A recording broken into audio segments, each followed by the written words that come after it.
उपजोनिया पुढती येऊ काला खाऊ दही भात वैकुंठी तो ऐसे नाही कवळ काही काल्याचे एकमेका देऊ मुखे सुखे घालू हुंबरी वैकुंठी तो ऐसे नाही कवळ काही काल्याचे तुका म्हणे वाळवंट बरवे नीट उत्तम वैकुंठी तो ऐसे नाही कवळ काही काल्याचे विठ्ठल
उपजोनिया पुढती येऊ काला खाऊ दही भात वैकुंठी तो ऐसे नाही कवळ काही काल्याचे नमो सुनंताय सहस्रमूर्तये सहस्रपादाची शिरोर्भावे सहस्रनाम्ने पुरुषाय शाश्वते सहस्रकोटियुगधारिणी नमः नमः कमलनाभाय नमस्ते जलशायिने नमस्ते केशवानन्तं वासुदेवो नमस्तुते नमो ब्रह्मण्यदेवाय गोब्राह्मणहिताय च जगद्हिताय कृष्णाय गोविन्दाय नमो नमः यन्तप्रविश्य मम वाचमिमां प्रसुप्तां सञ्जीवयत्यखिलशक्तिधरस्वधाम्नाम् अन्यहंस्तचरणश्रवणत्वगादे कानान्नमो भगवते पुरुषाय स्तुभ्यं ध्येयं सदा परिभवग्नमभीष्टदोहं तीर्थास्पदं शिववीरेञ्चिनुतं शरण्यं भक्त्यारतिहं प्रणतपादभवाब्धिपूतं वन्दे महापुरुषते चरणारविन्दम् वंशी विभूषितकरा नवनीरदाभा पीताम्बरा तरुणबिम्बफलाधरोष्ठाम् पूरणेन्दुसुन्दरमुखारदरविन्दनेत्रा कृष्णात् परं किमपि तत्त्वमहं न जानिजे विभं वेणुनादं चरन्तं दुरन्तं स्वयं लीलया गोपवेशदधानं गवामृन्दकानन्दचारुहासं परब्रह्मलिङ्गं भजे पाण्डुरङ्गम्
साधिके शरण्ये त्र्यंबके गौरी नारायणी नमोस्तुते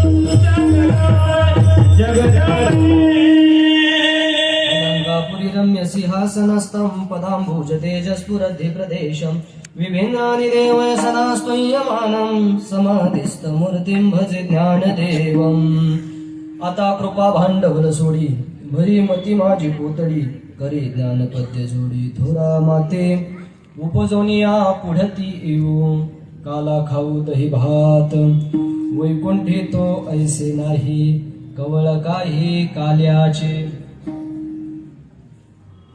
आई जगदंबेच्या पावन नगरीमध्ये अनंत कोटी ब्रह्मांड नायक करुणावरून आले रुक्मिणी प्राण भक्तवत्सल जगदधार रुक्मिणी प्राण पंढरीश पांडुरंग परमात्म्याच्या कृपा आशीर्वादानं वारकरी संप्रदायातील सकल संत महात्म्यांच्या कृपा आशीर्वादानं श्री संत ज्ञानोबाराय असतील जगतवंद्य जगद्गुरु श्री तुकोबाराय असतील आदी करून सकल संत महात्म्यांच्या कृपा आशीर्वादानं आदरणीय परमपूजनीय वैकुंठवासी गुरुवर्य भाऊ अर्थात आपणा सर्वांचे भीष्माचार्य पंढरीनाथजी महाराज देवकर सोनेवाडीकर त्याचबरोबर वैकुंठवासी परमपूजनीय गुरुवर्य अण्णा अर्थात आपणा सर्वांचे निष्काम कर्मयोगी वैराग्यमूर्ती बाळकृष्ण महाराज भोंदी पिंपळगाव माळी यांच्या कृपाशीर्वादानं त्याचबरोबर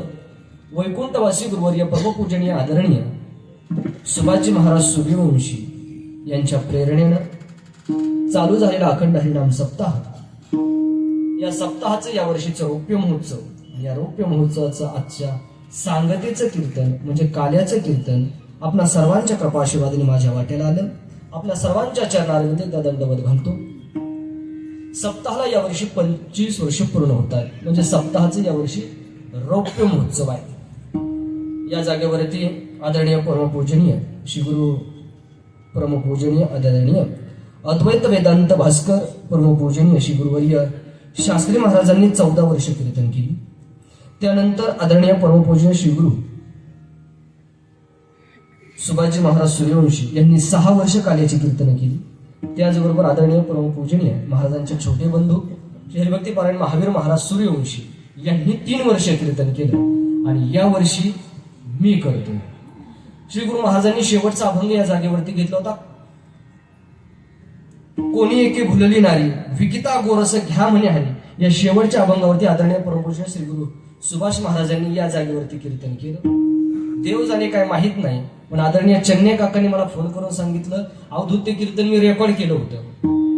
आणि त्या कीर्तनात महाराज असं म्हटले होते, देव जाणे पुढे हे कीर्तन तुला करावं का काय, हा फोन करून चन्ने काकांनी मला परवा दिवशी सांगितलं.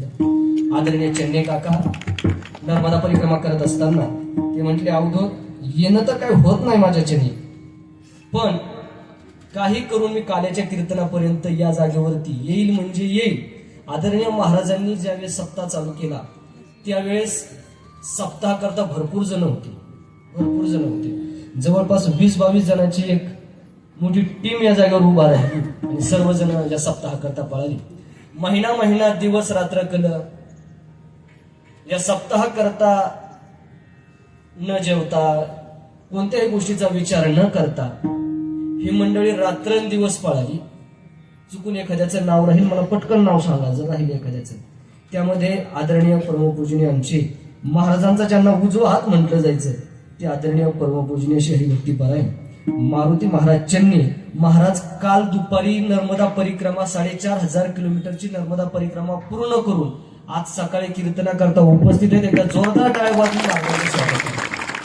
महाराजांनी जवळपास 20 वर्ष 22 वर्ष महाराजांच्या सोबत खांद्याला खांदा लावून या सप्ताह करता पळाली.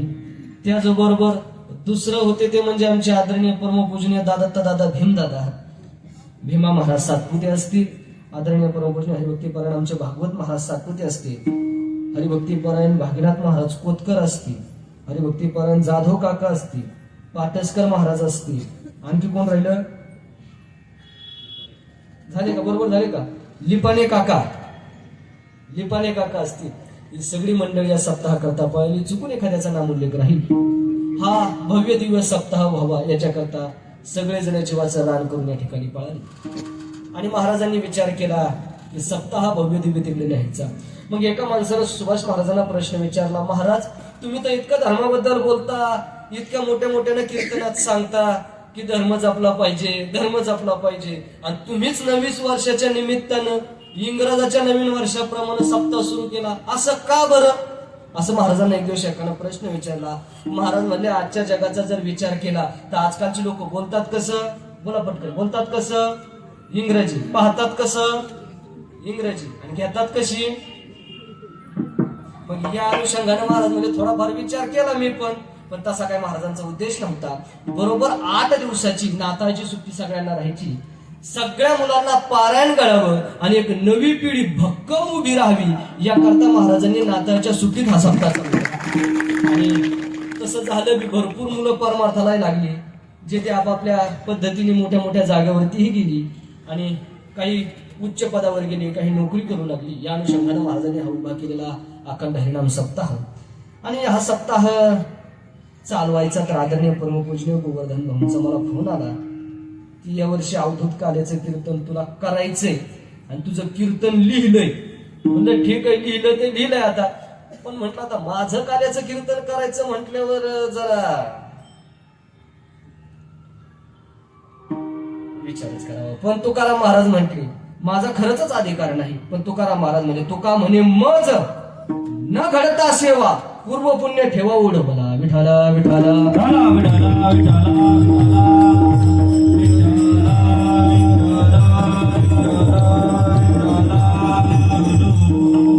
माझ्या पूर्वजन्माचं सुकृत आज फळाला आलं आणि कीर्तन माझ्या वाट्याला आलं. त्याचबरोबर या जागेवरती जवळपास 18 वर्ष श्री गुरु भाऊंनी ज्ञानेश्वरीचं पारायण, त्याचबरोबर श्री संत नामदेव महाराजांच्या गाथेचं पारायण, त्याचबरोबर श्री संत तुकाराम महाराजांच्या गाथेचं पारायण श्री गुरु भाऊंच्या सानिध्यामध्ये या जागेवरती झालं. मी ज्या वर्षी 18 वर्षापूर्वी सप्ताहात आलो, म्हणजे मी कितव्या वर्षी सप्ताहात आलो? 18 वर्षापूर्वी सप्ताहात आलो. त्या 18 वर्षापूर्वी आम्ही 2 जण या जागेवर महाराजांच्या कडेला झेंडा घेऊन उभं होतो, म्हणजे पताका घेऊन उभं होतो. ते म्हणजे आमच्या चन्ने काकांचा चिरंजीव वैष्णव आणि मी. आम्हाला आठवतं 18 वर्षापूर्वी ज्यावेळेस आलो त्या वर्षी मी पहिल्यांदा पारायणाला बसलो. मला भाऊंनी लय शिवे दिले, कारण माझ्यासारखा चंचल पोऱ्या कुणीच नव्हतं ना. मी गप बसतच नव्हतो. मग भाऊनी मला शिवे दिले. मी दुसऱ्या दिवशी पारायणाला चालू नाही. मग दुसऱ्या दिवशी भाऊनी सांगितलं तू पारायणाला नाही आला. म्हटलं काय माहित नाही, काल तुम्ही त्याला बोलले. मग भाऊनी सांगितलं त्याला घेऊन या. मग भाऊनी सांगितलं उद्या सकाळी तू पारायणाला आला पाहिजे. मग पारायणाला आला पाहिजे तर खाली खोड्या करतो. मग करायचं काय? भाऊनी खालून उचलून नेऊन बसवला. मग तेव्हापासून सवय लागली. मला खाली कधी उतरायची सवयच नाही. सदा ना कदा वर जायची सवय. मी खाली उतरत नाही, वर जायचा प्रयत्न करतो. भाऊंच्या कृपा आशीर्वादाने बसलो. त्यानंतर आदरणीय परमपूजनीय महाराजांच्या आशीर्वादानं मग गीतेची संहिता आदरणीय महाराजांकडे झाली, म्हणजे सुभाष महाराजांकडे झाली. त्यानंतर विचारसागर मग आमच्या चौकाचा महाराजांनी घेतला. विचारसागर झाल्यानंतर मग ही सोनेवाडीची मंडळी आलेली आहेत, भरपूर जण आले सोनेवाडीचे. मग आम्ही अंबादास काका असे 5-6 जणांचं मिळून मग विचारसागर परत भाऊंनी सुरू केला. मग विचारसागर, ऋती प्रभाकर, पंचदशी, मग ज्ञानेश्वरी. आणि जात्या वेळेस भाऊंनी माझ्या करता गाथेचे जवळपास 1200 अभंग मला सांगितले. ही माझ्या जीवनातली माझ्यावरची कृपा आहे. जाते वेळेपर्यंत भाऊंनी मला सांगितलं अवधूत या कर. आणि हे त्याला साक्षीदार आहेत की रविवारचा दिवस सकाळी 9 वाजल्यापासून दुपारी 3 वाजेपर्यंत कुणी मांडी हलवायची नाही आणि कुणी काहीच नाही, फक्त ऐकायचं. भाऊंची माझ्यावरती कृपा झाली.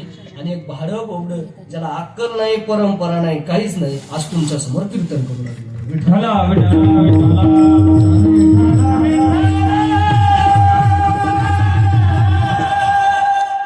सप्ताह करता ही सर्व मंडळी पळाली. यांनी हा सप्ताह उभा केला आणि हा सप्ताह आज फळाला गेला रौप्य महोत्सवाला. आणि रौप्य महोत्सवाला गेल्यानंतर ही आज काल्याची कीर्तनरूपी सेवा माझ्या वाट्याला आली. या ठिकाणी ज्यांनी आपलं 7 दिवसाचं पारायणाचं व्यासपीठ सांभाळलं ते आदरणीय परमपूजनशी हरिभक्ती परायण शिंगोटे नाना यांच्या चरणावर दंडवत करतो. त्याचबरोबर चन्ने काकांसोबत ज्यांनी 2 जण सोबतच नर्मदा परिक्रमेला गेले होते तेही मोठं अंतःकरण करून माझ्या कीर्तनाला उपस्थित राहिले. आदरणीय परमपूजनीय आपल्या गावामध्ये ज्यांनी काकडात ज्यांनी चालू केला ते असे हरिभक्ती परायण नानाभाऊ महाराज शिर्के, म्हणजे आपले आप्पा ही नर्मदा परिक्रमा करून पूर्ण केलेली आहे. त्यांनी त्यांच्या कर्तव्यात. त्याचबरोबर या ठिकाणी आदरणीय परमपूजनीय ज्यांचा अख्खं एकनाथी भागवत पाठ आहे. नुसतं एकनाथी भागवत नाही, अनेक प्रकरण ग्रंथही ज्यांचे झालेले आहेत आणि अनेक छोटे छोटे ग्रंथाचं ज्यांचं पाठांतर आहे असे आदरणीय परमपूजनीय हरिभक्ती परायण संपत महाराज या ठिकाणी उपस्थित. त्यांच्याही चरणावर मी नतमस्तक होतो. त्याचबरोबर कपिले महाराज असतील आणि आपले ज्यांनी मला फोन केला की महाराज सप्ताहातला काही जर गरज असेल, जितकं कमी पडेल तितकं सगळं अन्नदान आम्ही सगळे मिळून करू, ते असे आपले हरिभक्ती परायण दीपक महाराज तेही या ठिकाणी उपस्थित आहेत. त्यांच्याही चरणावर नमस्कार. त्याचबरोबर 8 दिवस ज्यांचा मृदंग आपण ऐकताय. महाराज मी सतत बोलत असतो, दुसऱ्याला कोणाला बोलत नाही पण बोलत असतो. काय असतं ज्यावेळेस गावातनं हत्ती चालतो त्यावेळेस हत्तीने ध्यानात ठेवायचं आपण आपली आईट सोडायची नाही, आयटीत चालायचं. मग हत्तीने चालायचं कसं? एकदम शांततेत चालायचं, आयटीत चालायचं. कुत्रे भोगले तरी चालतील पण हत्तीने आपली आईट सोडायची नाही. मग जसं ज्यांचं शरीर बी हत्तीवाणीची, तुम्ही काय टेन्शन घेऊ नका, त्यांना काय वाटत नाही, फक्त तुम्ही हसू नका. ज्यांचं शरीर बी वजनदार आहे, वाजवणं बी तसं वजनदार आहे, असं वाजवणं ज्यांचं वजनदार आहे तसे आमचे ते कदम माऊली त्यांना म्हणत असतात, नाना तर नाना बाजीराव नाना, बाकीचे नाना करते तर नाना. असे आमचे आदरणीय हरिभक्ती परायण नर्मदेश्वर वारकरी शिक्षण संस्थेचे अध्यक्ष हरिभक्ती परायण श्री बाजीरावजी महाराज वराड यांच्याही चरणारविंद नतमस्तक होतो. त्याचबरोबर हरिभक्ती परायण ज्यांची 2य दिवसाची कीर्तन रूपी सेवा आपण ऐकली ते आमचे परमपूजनीय हरिभक्ती परायण ज्येष्ठ गुरुबंधू महाराष्ट्रात ज्यांचं कीर्तन क्षेत्रामध्ये खूप मोठं नाव होते असे आहे भक्तीपरायण अनिरुद्धजी महाराज शिंदे या आज गायनाकरता उपस्थित त्यांच्याही चरणारविंदी मी नमस्कार करतो. त्याचबरोबर आता बोलतो जाऊ द्या काय नाही होत, बघू घरी गेल्यावर काय करायचं. आत रूम मध्ये गेल्यावर विंचू बारीक जरी असला तरी ठणका लागल्यावर जोऱ्यात बसतो महाराज. महाराष्ट्रामध्ये गायन क्षेत्रामध्ये ज्यांचं खूप मोठं नाव आहे असे जालन्याचे भूषण आदरणीय परमपूजनीय कृष्णा महाराज मोरे यांचे चरणारविंद हे साष्टांग दंडवत करतो. त्याचबरोबर आज दुसरे आमचे गुरुबंधू हरिभक्ती परायण वेदांतामध्ये ज्यांचा अभ्यास चालू आहे, मुमुक्षु पाठशाळेशी जे संबंधित आहेत, बाहूंचे शिष्य आहेत, आदरणीय आमच्या माधव महाराजांचे शिष्य आहेत हरिभक्ती परायण प्रशांत महाराज निमशी ही या ठिकाणी उपस्थित, त्यांच्याही चरणारविंदे नतमस्तक होतो. आमचे यादव बाबा असतील, सर्व वारकरी संप्रदायाचे कालक्रमा करणारे सर्व बाल भागवत असतील. आज जरा जास्तच झालं, मला हा नादच नाही नावं घ्यायचा, पण मला यातने असं सांगितलं कार्याचं कीर्तन हे सगळ्याची नावं घे म्हणून घ्यायची वेळ आली. त्याचं कारण असं, मी नावं घ्यायची, मी काय मोठा नाही, मी कीर्तनात का कोणाची नावं घेत नाही मी त्यात सांगून जातो. मी कीर्तनात का नावं घेत नाही त्याचं कारण एक आहे, आज कार्याचं कीर्तन मला येताना सांगितलं सगळ्याची नावं घ्या, आता घे म्हटल्यावर घ्यावं लागतात म्हणून मी घेतले भाऊ. पण खरं सांगू का, दिलीप शेठ असा नियम आहे, जर एखाद्याचं नाव घेतलं आणि जर चुकून एखाद्याचं जर नाव राहिलं तर तो म्हणतो त्याचं घेतलं माझं घेतलं नाही. महेश दादा त्याचा नियम असा आहे, एका वंदी तुझा निंदी, त्याच्यामुळं कोणाचंच घेणं देणं नको, कोणाचंच नाव घेणं नको. आपण सर्वजण या ठिकाणी उपस्थित आहात, सर्व टाळकरी विनेकरी मृदंगाचार्य गायक वादक कीर्तनाकरता जमलेले सगळे शत्रुवर्ग मायबाप भगिनी त्याचबरोबर पितृतुल्य सगळे आपण सर्वजण माता भगिनी सर्वांच्या चरणारविंदे विनम्र भावाने अभिवादन करतो. आता शेवटपर्यंत साऊंड सिस्टीम अशीच राहील अशी अपेक्षा करतो. असा सुंदर आवाज लागलाय, आधी कौतुक केलं म्हणजे शेवटपर्यंत अशीच राहील म्हणून आधीच केलेलं बरं. साऊंड सिस्टीमचे खूप खूप धन्यवाद. आपला सर्वांच्या चरणारविंदे विनम्र भावाने अभिवादन करतो आणि अभंगाच्या पदापदाचं चिंतन करण्याचा विचार करतो. मस्तक माझा पाया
करायचं आहे. पण अभंगाच्या आधी आजचं कीर्तन आहे काल्याचं. काला म्हणजे काय आपण समजून घेऊ, त्या अर्थी अभंगाचा थोडासा अर्थ पाहण्याचा विचार करू. अभंगाचं पहिलं चरण आहे, उपजवणी या पुढती येऊ काला खाऊ दही भात. या चरणामध्ये तुकाराम महाराजांनी काल्याचं महत्व सांगितले. दुसरं चरण आहे, वैकुंठ येतो ऐसे नाही कवळ काही काल्याचे, याच्या दुर्लभत्व सांगितले. एकमेका देवमुखे सुखे घालू हुंबरी, काला खाण्याची परंपरा सांगितली. आणि शेवटचं चरण आहे, काला खावा कुठं याचं ठिकाण सांगितलं. तुका म्हणे वाळवंट बर्वे नीट उत्तम. या अनुषंगाला हा अभंग असा एक सोडवता येतो. आणि तुकाराम महाराजांनी स्वतःच्या जीवनातली आवड या अभंगाच्या मार्फत व्यक्त केलेली आहे. अशा अनुषंगाने एकदा अभंग सोडवता येतो. विठाला विठाला विठाला विठाला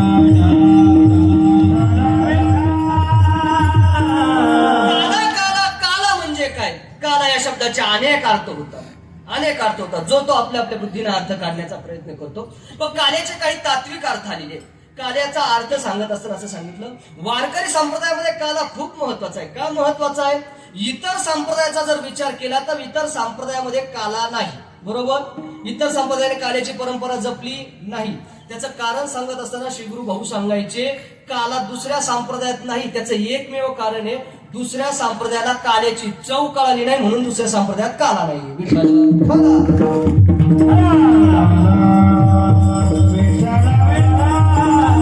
वारकरी संप्रदायाचा जर विचार केला तर वारकरी संप्रदायाची सुरुवात ही काला शब्दामध्ये आहे. वारकरी संप्रदायाचा प्रवास हा काला शब्दामध्ये आहे आणि वारकरी संप्रदायाची परिपूर्णता ही काला शब्दामध्ये आहे. काय काय काय नीट ऐका. वारकरी संप्रदायाची सुरुवात ही काला शब्दात आहे. वारकरी संप्रदायाचा प्रवास हा काला शब्दात आहे आणि वारकरी संप्रदायाची परिपूर्णता ही काला शब्दात आहे. म्हटले कसं काय महाराज? काला या एक शब्दाचा अर्थ होतो सदाचार. काय अर्थ होतो? काला या शब्दाचा एक अर्थ होतो सदाचार. काला या शब्दाचा दुसरा अर्थ होतो भक्ती प्रेम आणि काला या शब्दाचा तिसरा अर्थ होतो ब्रह्मज्ञान. विठ्ठल विठ्ठल. विठ्ठला काला शब्दाचा पहिला अर्थ होतो सदाचार. वारकरी संप्रदाय हा सदाचारावरती अवलंबून आहे. बोलो तुकाराम महाराजांचं प्रमाण देऊन बोलतो मी, माझ्या खिशातलं बोलत नाही. वारकरी संप्रदायामध्ये जर राहायचं असेल तर त्यानं आचरणशील राहावं.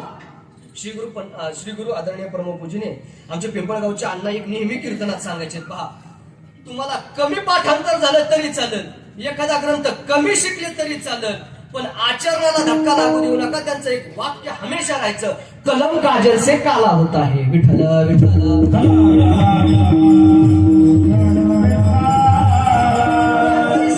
सदाचाराला महत्व दिलं का? सुंदर वाजवतो, सुंदर वाजवतो. महाराष्ट्रामध्ये सुंदर नाव झालं. चांगलं वाजवतो, याची लावालावी करीन, त्याची लावालावी करीन. याला एकाचं दोन सांगल, याला एकाचं दोन सांगल. अहो काही काहींच्या लावालाव्या पाया के संसाराचे संसार उद्ध्वस्त झाले, पण लावालाव्या बंद झाले नाही. याला काडीची किंमत नाही. चांगला गायन करतो, चांगला कीर्तन करतो, याच त्याला त्याच याला, याच त्याला त्याच याला. हा मोठा झाला याचा अधिकार नाही. यानं कीर्तन केलं त्याला का अक्कल आहे का? अरे कीर्तन करो कुणी बी, त्याला अक्कल असो अथवा नसो ते देवाचं आहे. विठ्ठल विठ्ठल. चांगलं पाठांतर केलं, चांगलं दणकून चांगलं पाठांतर केलं, ज्ञानेश्वरी पाठ केली, गाथा पाठ केली, पण आचरणाला धक्का लागला. तुकाराम महाराज म्हणले कथानी पठानी करानी काय आणि रहनी वाचून वाया. तुकाराम महाराज म्हणले काला या शब्दाचा अर्थ होतो सदाचार. सदाचार असेल तर संप्रदायामध्ये त्याला किंमत आहे. वारकरी संप्रदायाची सुरुवात आहे काला शब्दापासून. काला शब्दाचा दुसरा अर्थ आहे भक्ती प्रेम. वारकरी संप्रदायाची उभारणीच भक्ती प्रेमावर आहे. वारकरी संप्रदायाने जर मान्य काय केलं असेल तर ते भक्ती प्रेम केलंय. अगं त्याचा विचार पुढे करायचा आहे. आणि वारकरी संप्रदायाची परिपूर्णता जर कशात असेल तर ब्रह्मज्ञानामध्ये आहे. असा ब्रह्मज्ञान हा एक काला शब्दाचा अर्थ होतो. विठ्ठल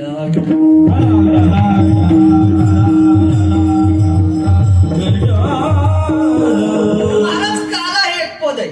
काय आहे? काला हे पद आहे.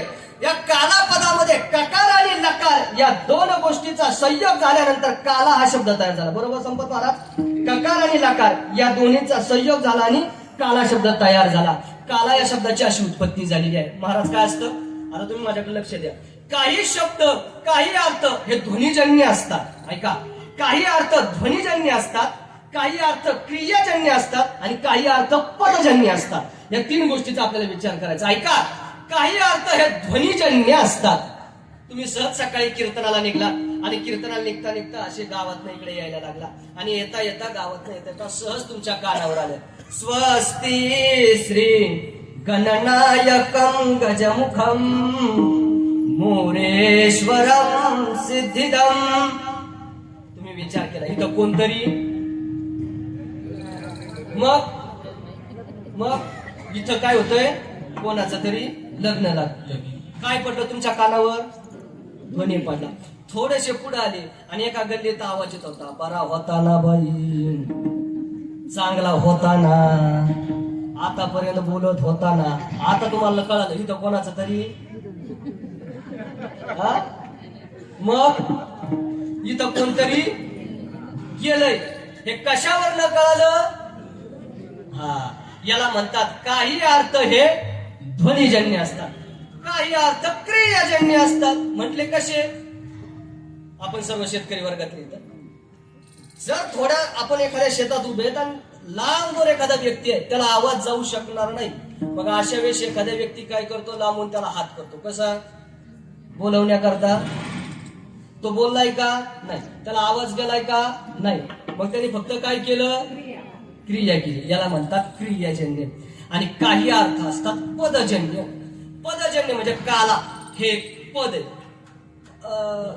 याचा अर्थ करत असताना एका पदाकरता अनेक शब्द आपल्या संप्रदायात किंवा आपल्या संस्कृतीमध्ये एका पदाकरता अनेक शब्द आहेत. पाणी हे एक पद आहे, पण पाण्याला किती शब्द आहेत? अनेक शब्द आहेत. जल, उदक, तोय, हरी शब्द आहे. हरी शब्दाचे अनेक अर्थ होतात. हरी म्हणजे काय? देव. हरी म्हणजे काय? माकड. हरी म्हणजे माणूस. असे अनेक अर्थ हरी शब्दाचे होतात. तसा काला या शब्दाचा अर्थ जो तो आपल्या बुद्धीनं जसा तसा करतो. पण काला या शब्दाचा अर्थ करत असताना तुकाराम महाराज म्हणजे काला या शब्दाचा अर्थ आहे अभेद. काला शब्दाचा अर्थ काय आहे? अभेद. हा काला कुठं आहे? तर फक्त आणि फक्त पंढरपुरात वाळवंटात संतांच्या संगतीत भेटतो. तुका म्हणे काला कोठे? कोठे आभेद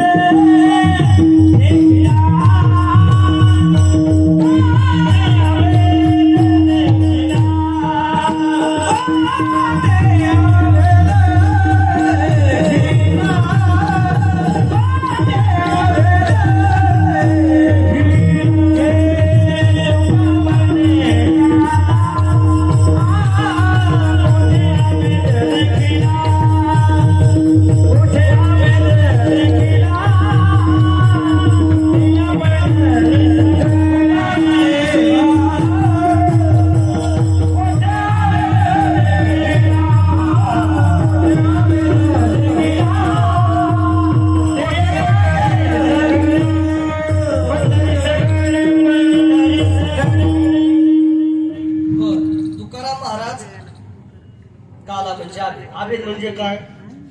दोन भिन्न गोष्टींचं एकत्रीकरण होणं याला म्हणतात आभेद. काला म्हणजे काय? आपल्याकडे सहसा दूध आणि भाकरीचा एकत्र केल्यानंतर त्याला काय म्हणतात? काला. दोन भिन्न गोष्टी पण एकत्र केल्या त्याला सुद्धा काय म्हणतात? काला. तसे तीन शरीराकरता तीन काले सांगितले. आपण सर्वजण बहुश्रुत आहात. अनेकांच्या मुखाबिंदात आपण ऐकले 3 शरीराकरता 3 काले. स्थूल शरीराकरता एक काला आहे, सूक्ष्म शरीराकरता एक काला आहे आणि कारण शरीराकरता एक काला आहे. असे 3 काले आपल्याकडे सांगितले जातात.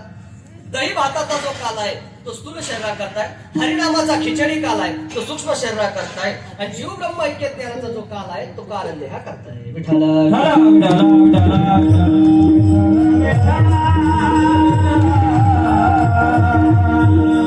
संक्षिप्त रूपाने आपण काला या शब्दाचा अर्थ पाहण्याचा प्रयत्न केला. याला काला म्हणतात. संप्रदायाचा नियम असा आहे की एकदा काला झाला की सप्ताहाची पूर्णता झाली. कसं? एकदा का देवळाला कळस बसला की देवळाची पूर्णता झाली. तशी संप्रदायाचा नियम आहे एकदा काल्याचं कीर्तन झालं की सप्ताहाची सांगता झाली, सप्ताहाची पूर्णता झाली. मग त्या अनुषंगाने हे पूर्णतेचं कीर्तन आहे. पूर्णतेच्या कीर्तनाकरता सेवेकरता घेतलेला जो अभंग आहे तो अभंग देहूचे सुप्रसिद्ध साधू जगतवंदनीय जगद्गुरु श्री तुकोबाराय यांच्या गाथेतील काला या सदराखालील अभंग असून अभंगाच्या मार्फत जगतवंदनीय जगद्गुरु श्री तुकोबाराय आपल्या समोर स्वतःची आवड प्रतिपादन करतायत. विठ्ठल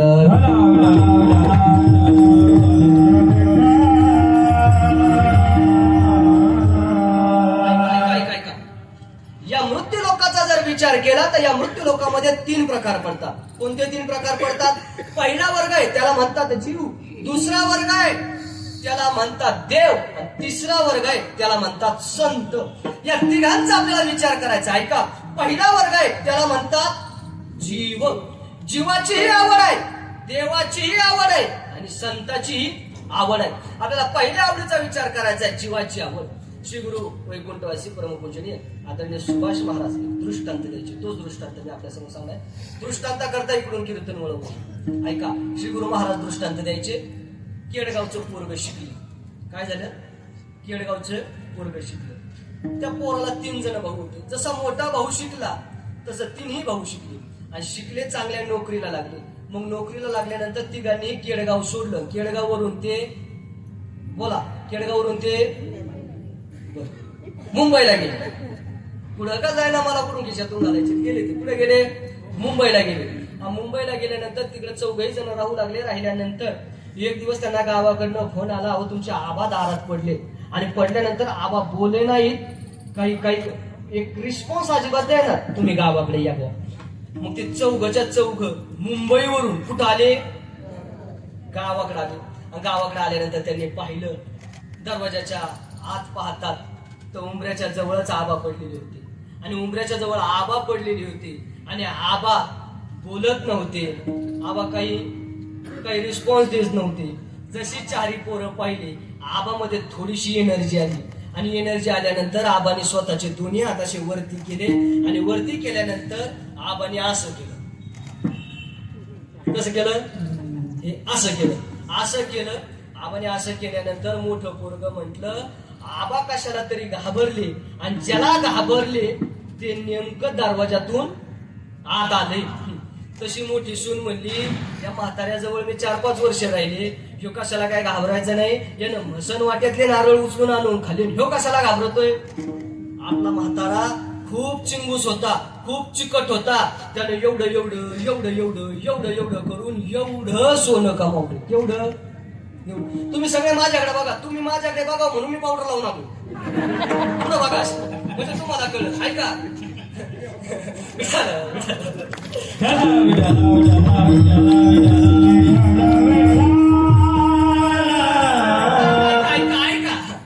आणि ते घाबरले नाही. त्याने थोडं करून केवढं कमवलंय, एवढं कमवलंय. आणि ते आबाने समोरच्या भिताडात ठेवलंय. सगळ्यांना पसंत पडलं की आबाने एवढं कमवलंय ना. आबाने कुठं ठेवलंय भागवत महाराज? समोरच्या भिताडात ठेवले. जेसीबी गावात गेले, गावातून जेसीबी घेऊन आले. समोरचं भिताड, जसं समोरचं भिताड पाडलं, भिताडात काहीच निघलं नाही. तसं आबाने ऍक्शन चेंज केली. आबा आता असे करायचे. आबाची ऍक्शन चेंज झाली. आबा असे करायचे. आबा असे करायचे. मागच्या भिताडात ठेवलंय आबाने. मागच्या भिताड पाडलं बाजीराव महाराज. पण मागच्या भिताडात सुद्धा काही निघलं नाही. तशी आबाची ऍक्शन चेंज झाली. आबा असे करायचे. आता आबा असे करायला लागले. तशी मोठी सून म्हणली, 60 झालं तर लोक विसरून जातात, बावळटवाणी करतात, त्यांना काही आठवत नाही. आबाने कोण्या तरी एका भिताडात ठेवलंय, पण आबाला ते आता आठवत नाही. 4ही भिताडं मोकळी केली, पण सापडलंच नाही. आबाचे हातही गळून गेले. आबाने हात खाली टाकले. तसे गावातले 2-4 शहाणे माणसं आले. आणि शहाणे माणसं आल्यानंतर शहाणे माणसं म्हटले, आपल्या गावात एक नवीन डॉक्टर आलाय, हे शिकून आलाय. त्यानं मुक्याला जरी इंजेक्शन दिलं, काय मुक्याला जरी इंजेक्शन दिलं, तो मुक सुद्धा 2 शब्द का होईना बोलत. ते म्हणजे काय चांगला सल्ला दिला तुम्ही. हे चौघच्या चौघ आणि त्यांच्यासोबत चौघीच्या चौघी दवाखान्यात आल्या. सांगितलं आमच्या आबाचा असा प्रॉब्लेम आहे, असं झालंय. ते म्हणजे ठीक आहे ना. मग काय म्हणले, एक काम करा, मी त्या आबांना इंजेक्शन देतो, पण माझा एक नियम आहे, मी फी आधी घेतो. ठीक आहे म्हणले, फी देऊन टाकतो तुम्हाला आधी. किती आहे तुमची फी? म्हणले 1 लाख रुपये. 1 लाख रुपये फी म्हटल्यावर दिलीप शेठ ते चौघच्या चौघांनी रोड धरला. कुठला? घराचा. जसा घराचा रोड धरला तशा चौघ्यांच्या नवऱ्यांचे हात धरले आणि जोऱ्यात मागं वळली. म्हणल्या, तुम्हाला तर अजिबात असं म्हणतात बाबा. लोक म्हणतात, असं म्हणतात. महाराज, लोक कोणाला घाबरले नाही तरी बायकोला घाबरतात असं म्हणतात. मग हे काय मला माहित नाही. मी बिचारा पिपळा खालचा मुजा, मी फक्त ऐकून सांगतो. ऐका. लोक घाबरतात. काय झालं, मी अनिरुद्ध महाराजांच्या घरी, मी कुठे गेलो? अनिरुद्ध महाराजांच्या घरी खरंच गेलो महाराज, खरंच गेलो. आणि तुम्हाला माहिती आहे, माझ्या खाण्याचे चोचले म्हणजे मला इकडंच झालं तरी मला सहन होत नाही.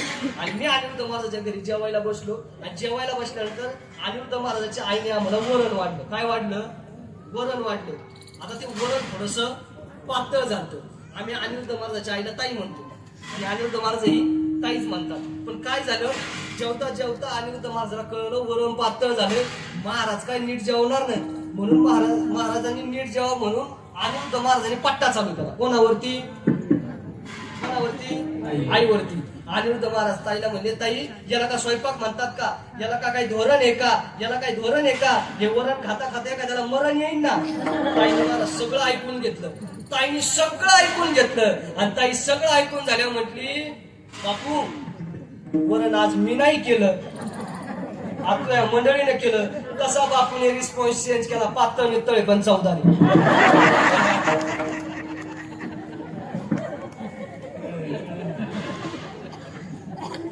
महाराज यांची गत अशीच होती. कारण महाराज आपला नवरा किती पाण्यात आहे हे कोणाला कळतं? महेश दादा बोल, कोणाला कळतं? बायकोला कळतं. असंच झालं. आम्ही आता बाजीराव महाराज त्याला साक्षीदार आहेत. मी एकदा कोणाच्या दारात चहा पाणी घेत नाही. ह्या बुवामुळे एकाच्या घरी गेलो, चहा पाण्याला बसलो. चहा पाणी केल्यानंतर त्यानं चहा पाणी केलं, महाराज चहा पिलो, सगळं झालं. आणि चहा पिल्यानंतर त्या बाईला म्हटलं, काय तुमची नवरा धार्मिक आहे, काय तुमचा पतिदेव धार्मिक आहे, तुमचं खरंच आयुष्याचं कल्याण झालं. ती महाराज बोलता बोलता म्हणली, तुम्हाला काय माहिती, सप्ताह आलं का पुढं पुढं पळत, सप्ताह झालं का पिऊन पडत. आता आपल्या नवऱ्याची कोणी बाईला माहित असती, तशा चौघींनी ती काय केले, नवरे माग ओढली. आणि नवरे माग ओढले, म्हटले तुम्हाला माहितीये का आज सोन्याचा भाव किती आहे? किती म्हटले, 1,36,382 रुपये. मी मनाने सांगितले, मलाही माहित नाही. मी मनाने सांगितलं, सोनार समोर बसले ते म्हणते आज नाही इतका, काय मलाही माहित नाही. पण हाय भाऊ इतका भाव आहे. आणि त्या म्हाताऱ्याला किती कमवून ठेवलंय, एवढं कमवून ठेवलंय. म्हणजे एका वाट्याला एक तोळा जरी आलं तर एका खिशातून किती जाणार आहेत? 25 जाणार आहे. बरोबर बघा, हिशोब किती पक्का आहे. गोवर्धन मावशी खरंच तुम्हाला म्हणजे अभिवादन केलं पाहिजे बाबा. एका वाट्याला किती येणार आहेत? 25 येणार आहेत. आणि एका वाट्याला जर 25 येणार आहेत तर मग आपण पैसे भरलेच पाहिजेत. महाराज पैसे भरले, डॉक्टर घरी आले. डॉक्टर घरी आल्यानंतर डॉक्टरने इंजेक्शन दिलं. आणि जसं डॉक्टरने इंजेक्शन दिलं, म्हाताऱ्याने काही रिस्पॉन्स दिला नाही. आणि मग ते म्हणले, म्हातारा तर काही बोले ना, मग आता काय करायचं? म्हटलं एक काम करा, म्हातारा तर काही बोलत नाही, मग आता करायचं काय? ते म्हणले एक काम करा, मी इथून गेलो का म्हातारा बोलला म्हणून समजा. डॉक्टरने आपलं सगळं बिस्तारा आवरला, गुंडाळला. डॉक्टर निघून गेले. आणि जसे डॉक्टर निघून गेले तशा आबाची आगात तरी आली. परत आबाने असे दोन्ही हात वर केले. इकडे बघ माझ्याकडे. परत आबाने असे दोन्ही हात असे वर केले. आणि जसे आबाने दोन्ही हात वर केले, आबाने हात वर केल्यावर सारं गाव आबाव तोंड घातलं. आबाने का? आबाने ठेवलंय कुठं एवढं? आबाने असा दोन्ही हात वर केले, असे दोन्ही हात वर केले, असे दोन्ही हात वर केले. आणि आबा मोठ्याने म्हणले, अरे काल त्या ठकीला चाळणी दिली, तेवढी चाळणी घेऊन या. अरे मरायला लागले तरी याची चाळणीच्या ठिकाणी अपेक्षा गुंतली, वासना गुंतली. तुकाराम महाराज म्हटले, अरे जीवाची हीच अपेक्षा नाही तर जीवाची काय अपेक्षा आहे की मला मूळवाल व्हावे, माझी संपत्ती वाढावी, माझं धन वाढावं, हीच जीवाची अपेक्षा आहे. लावे खावे बरे असावे सगळ्याला, हिची बरे हवा हिची बरे हवा. लावे खावे बरे हिची बरे हवा हिची बरे हवा.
मग जसं देवाला हे प्रकार आवडतात, गोपीचंदन आवडतो, एकादशी व्रत आवडतं, ह्या सगळ्या गोष्टी जर देवाला आवडत असतील तर हा झाला देवाच्या आवडीचा प्रकार. महाराज 11:45ला 5 कमी आहेत, 12 वाजायला आता टाइम थोडा कमी राहिलाय. मग संताची आवड काय अभंगाचं? दुनिया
सतत काही ना काही विद्वान लोकांचं ऐकणार आहे. त्याच्यात 2-3 शंका निघतात. मला एक सांगा, तुकाराम महाराज जन्माला कशा करता येणार आहे?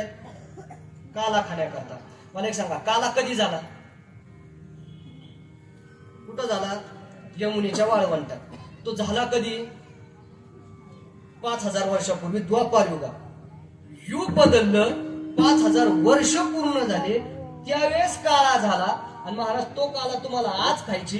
तो काला ज्यावेळेस झाला, तो काला पाहिला तुम्ही होते का? जे झाले अवतार, जे झाले अवतार,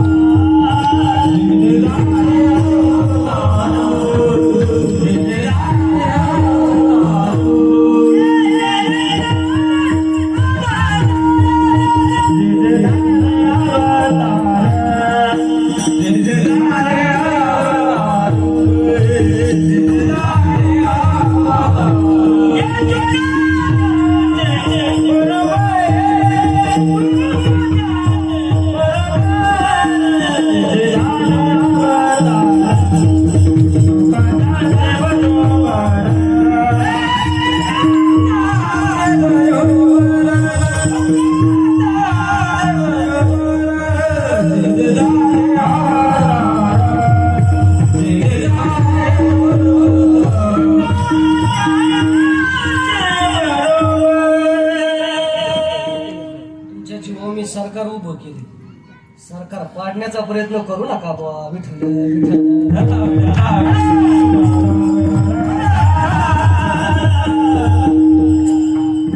सगळ्या माय मौल्याला विनंती आहे, माग जागा राहिली नाही. थोडं पुढं सरकल्या ना. पुरुष मंडळी तुम्ही पुढं सारखा. तुम्ही पुढं सारखा म्हणजे महिला मागे बसतील. पुरुष मंडळी पुढं सारखा. सरकले थोडे हल्ले हल्ले हल्ले. हा हा सारखा सारखा सारखा सारखा सारखा सारखा. भीमदादा पुढे या. विठ्ठला विठ्ठला विठ्ठला विठ्ठला.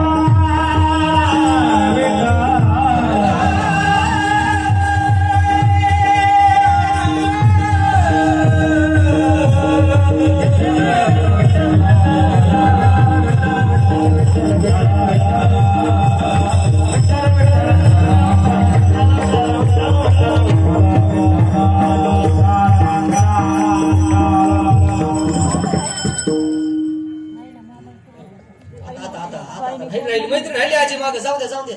कीर्तन झालं भेटा ना अजून 15 मिनिटांनी. ऐका, तुकाराम महाराजांना काला खायची इच्छा आहे, पुन्हा पुन्हा जन्माला यायची इच्छा आहे. पण महाराज म्हटले, महाराजांना आपण विचारलं, महाराज द्वापार युगात काला झाला, वाळवंटात काला झाला, तिकडं यमुनेच्या वाळवंटात काला झाला, तो काला खायची इच्छा तुम्हाला आहे, तो काला तुम्ही याच्या आधी कधी खाल्लाय का? महाराज म्हणले, हा, भगवंताचे जे जे अवतार झाले त्या अवतारात मी भगवंताच्या सोबत होतो. बरं महाराज, त्यावेळेच खरं आहे, त्यावेळेच खरं आहे, पण आता तुम्हाला काला खायचा आहे, तो काला आता होणार आहे का? तुकाराम महाराज म्हणले, हो होणार आहे ना. पंढरपूरच्या वाळवंटात सगळे संत जमा झालेत आणि सर्व संत मिळून काला करतायत. काला करती संत सवे दादा नारायण, सवे दादा नारायण, सवे दादा नारायण, संत सवे दादा नारायण, सवे दादा नारायण, सवे दादा नारायण.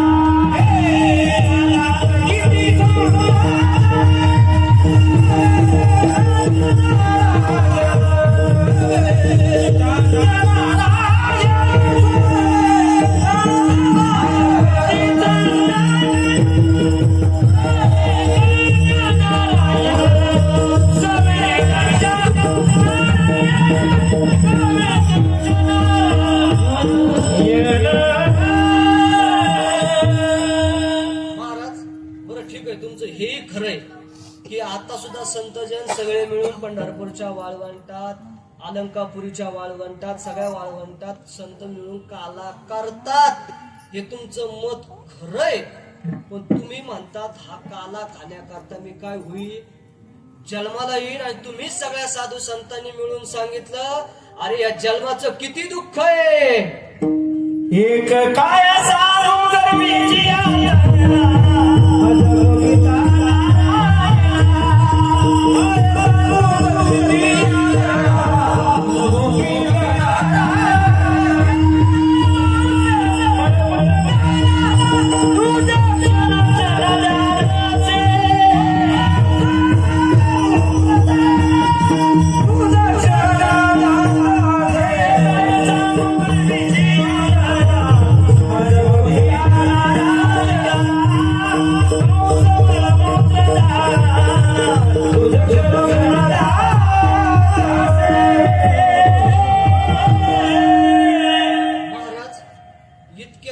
यातना आहेत, हेच तुम्ही आम्हाला सांगत आले. आणि आज तुम्हीच म्हणतात मी काय होईल, जन्माला येईल. कशा करता जन्माला येईल, काला खाण्याकरता. महाराज इतके दुःख भोगायचेच कशाला, मग याची संगती लावत असताना संगती अशी लावायची. ऐका, मोठ्या दुःखातनं छोट दुःख वजा होत. ऐका, पहिला प्रकार आहे काय, दुःखातनं दुःख वजा होते. ऐका, किती वाजले चालून द्यायचं, 11:15 वाजे मला सांगा, म्हणजे मला कुठं बरं नाही करून चरित्रात जायला वाजले. ओके, ऐका, पहिला प्रकार आहे दुःखातनं दुःख वजा होतं. ऐका, दुःखातलं दुःख वजा होतं की नाही, मग मोठ्या दुःखातनं छोट दुःख वजा होतं. एक बाई काय होती, एक बाई होती, त्या बाईची हरवली नथनी. काय हरवली, नथनी हरवली. कसं असतं बरं का दिलीप, तुमचं लय चांगलं आहे. बाईला एखादं भांड हरवलं तरी, बोला बाईला मंडळ बोला, बाईला एखादं भांड हरवलं तरी ते तुम्ही भांडण करताना कशा भांडण करता बरं, मोठे आजूबाजू सारा गाव कसं गोळा करता. तसं तर कसं असतं, 10-5 जणी एकत्र आल्या की श्री गुरु वक्ते बाबा म्हणायचे, ते माग किलबिल चालली त्याच्यामुळे सांगायची वेळ नाही तर सांगितलं नसतं. वक्ते बाबा म्हणायच्या 100 लाडू एका परातीत ठेवा, एक लाडू इकडं चिकडं होणार नाही, पण 2च कुरड्या ताट्यात ठेवा, ताड ताड ताड केल्याशिवाय राहत नाही. वक्ते बाबा वाचे. महाराज म्हणायचे, बकरी चरू चरू थकत नाही, अंबाई बोलू बोलू थकत नाही. ऐका, मग मोठ्याने बोला बरं, आता तुम्ही पटकन बोलायचा. बाईला भांड हरवलं तरी चालतं, बाईला कपडे हरवले तरी चालतात, बाईला पोरगा हरवलं तरी चालतं, बाईला नवरा हरवला तरी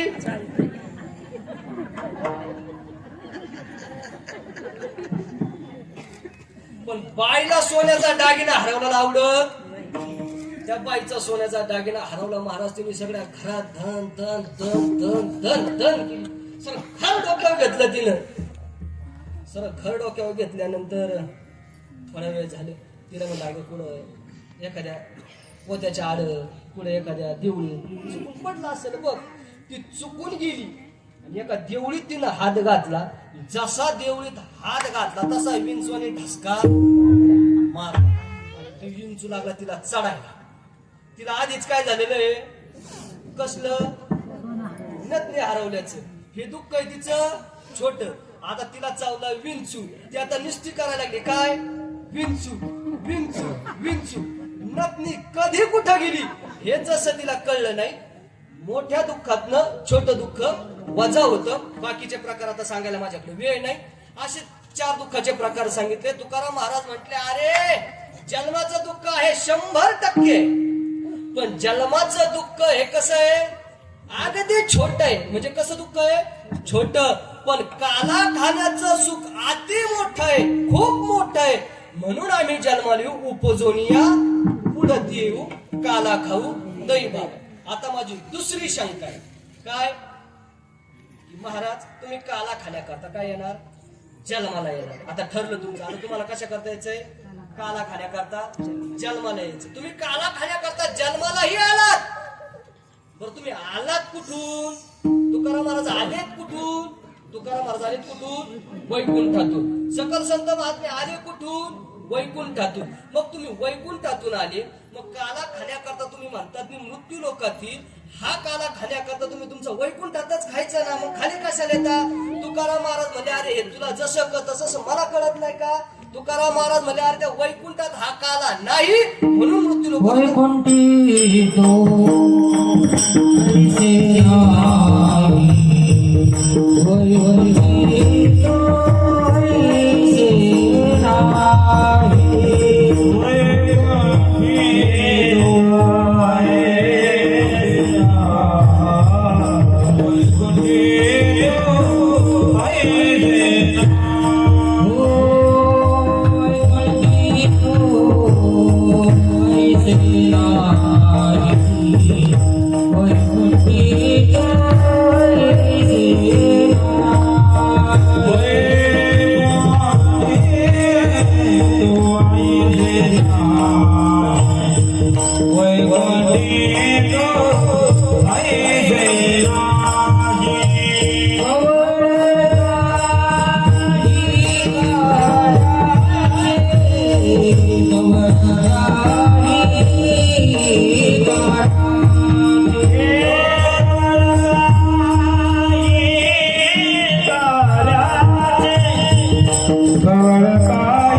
ऐसे नाही कवळ काही काल्याचे.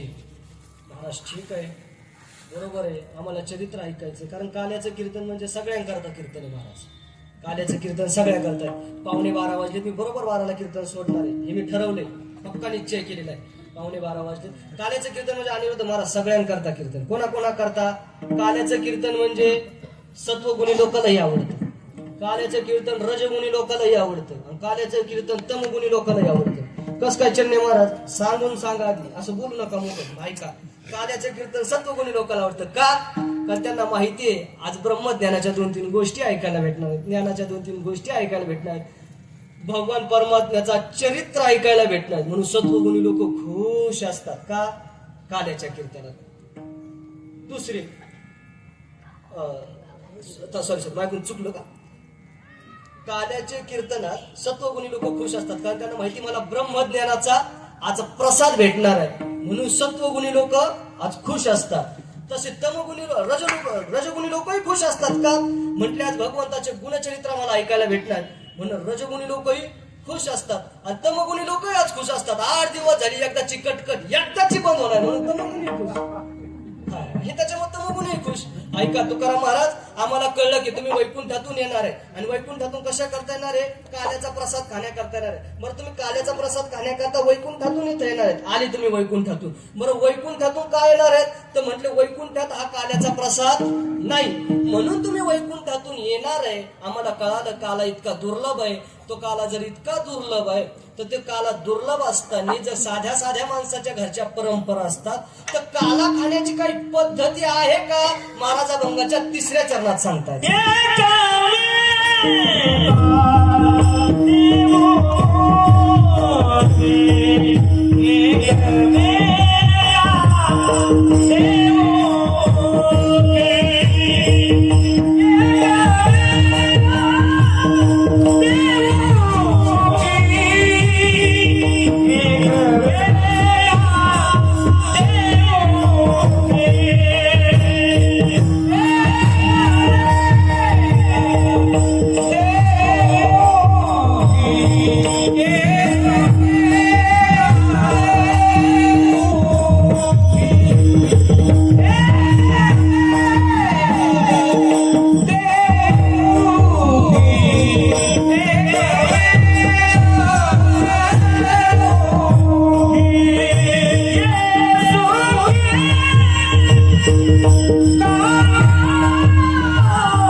काल्याची काय सांगितली? परंपरा सांगितली. काय परंपरा आहे? एकमेका देवमुखे. म्हणजे ज्या अर्थी भगवंत सांगतात एकमेकाच्या मुखात येऊ. कारण हे चरित्र जे झालं भगवंताने काला केला तो काला केला वयाच्या 11 वर्षापर्यंत. किती वय होतं भगवंताचं? 11 वर्ष. भगवंतानं 3 ठिकाणी चरित्र केलं महाराज. कुठं कुठं चरित्र केलं? भगवंतानं 3 ठिकाणी चरित्र केलं. कोणत्या 3 ठिकाणी? म्हटलं ऐका. पहिलं ठिकाण आहे गोकुळ. भगवंताने गोकुळात चरित्र केलं 11 वर्ष. किती? 11 वर्ष. भगवंतानं 14 वर्ष चरित्र केलं मथुरेत आणि भगवंतानं 100 वर्ष आपलं चरित्र केलं. पुढच्या सर्व काही लीला केल्या. 100 वर्ष लीला केल्या द्वारकेत. असं भगवंतानं 125 वर्षाच्या आयुष्यात लीला केल्या. विठ्ठल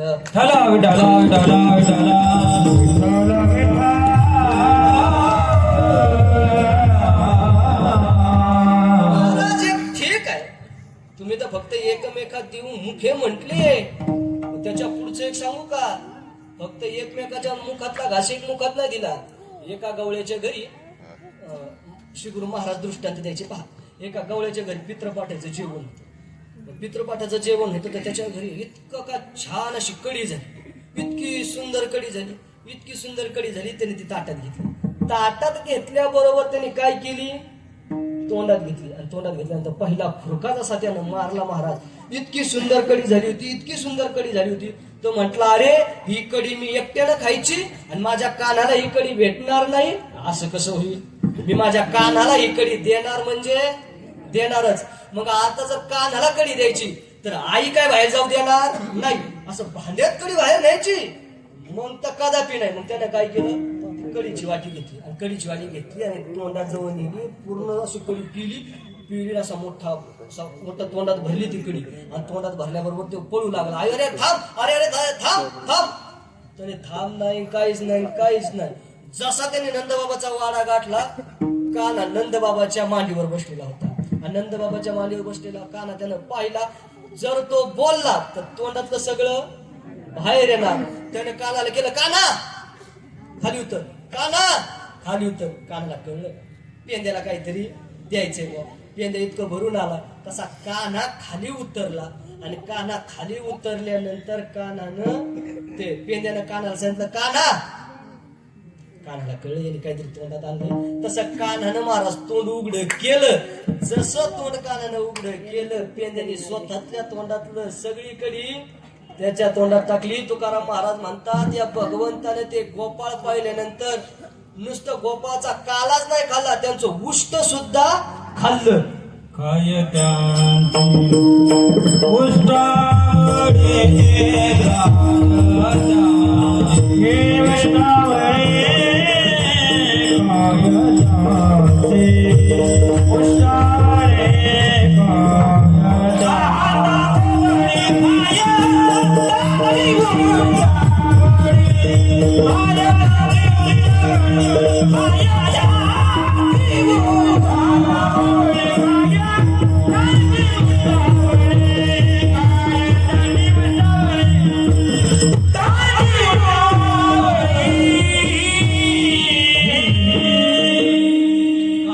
गोपाळांचं उष्ट खाल्लं महाराज. काय खाल्लं?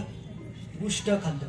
त्याच्यात प्रकारे कोणी कोणाचं उष्ट खावं, कोणी कोणाचं उष्ट खाऊ नये याच्याकरता स्वतंत्र कीर्तन करावं लागतं. ते काय मी तुम्हाला सांगणार नाही. का सांगू नये ते बी माझ्या अंगलं ठेवू शकतं म्हणून सांगणार नाही. विठाला विठाला विठाला विठाला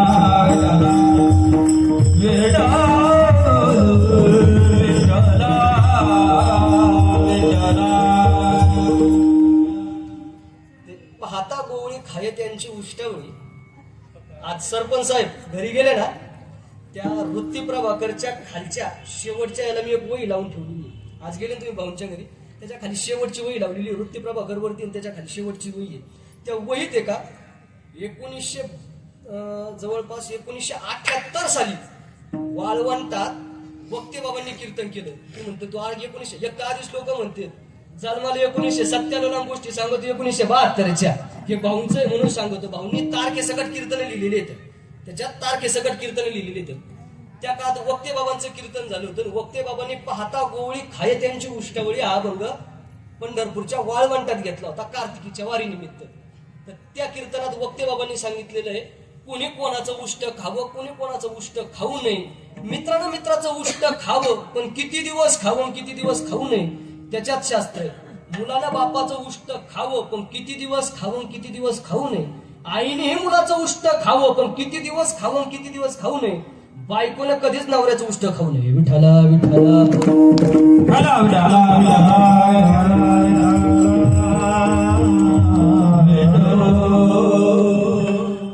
तिथं लिहिलेलं आहे. म्हणूनच मी सांगत नाही, म्हणून पुढे चालायचं होतं, पण ते आलंच वागानं सांगावं लागतं कधी कधी थोडं थोडं. ऐका, तुकाराम महाराज म्हणे काल्याची एक परंपरा आहे. काय? एकमेकाच्या मुखात काला द्यायचा. मग महाराज ठीक आहे, काल्याची जर ही परंपरा आहे, काला कुठं केला तर महाराज म्हणले काल्याची ही परंपरा जरी असली, सर्वसाधारण लोक जरी परंपरा मोडत नसले आणि जर आपण कारण काय माहितीये का, दिव्य लोकांनी एक परंपरा आपल्याला घालून दिली. महाराज सर्वसाधारण लोक जर परंपरा मोडत नसतील तर दिव्य जगद्गुरु तुकोबाराय आपल्याला परंपरा साठी. ते जगद्गुरु तुकाराम महाराज कसं काय परंपरा मोडतील? म्हणजे महाराज एखादा छोटासा दृष्टांत द्या. ऐका, दृष्टांत देतो. तुकाराम महाराज म्हटले की माझ्या घरची रीत आहे पंढरपूरची वारी, काही न मागण्याची रीत आहे. ही तुकाराम महाराजांची जशी रीत आहे तशी काल्याची रीत, काल्याची परंपरा महाराजांनी तिसऱ्या चरणात सांगितली की एकमेका देवमुखे सुखे घालू हुंबरी. महाराज ठीक आहे, आम्हाला कळलंय, पण आता आम्हाला हे सांगा, जर काल्याची जर ही परंपरा आहे तर हा काला केला कुठं पाहिजे? काल्याचं ठिकाण म्हणत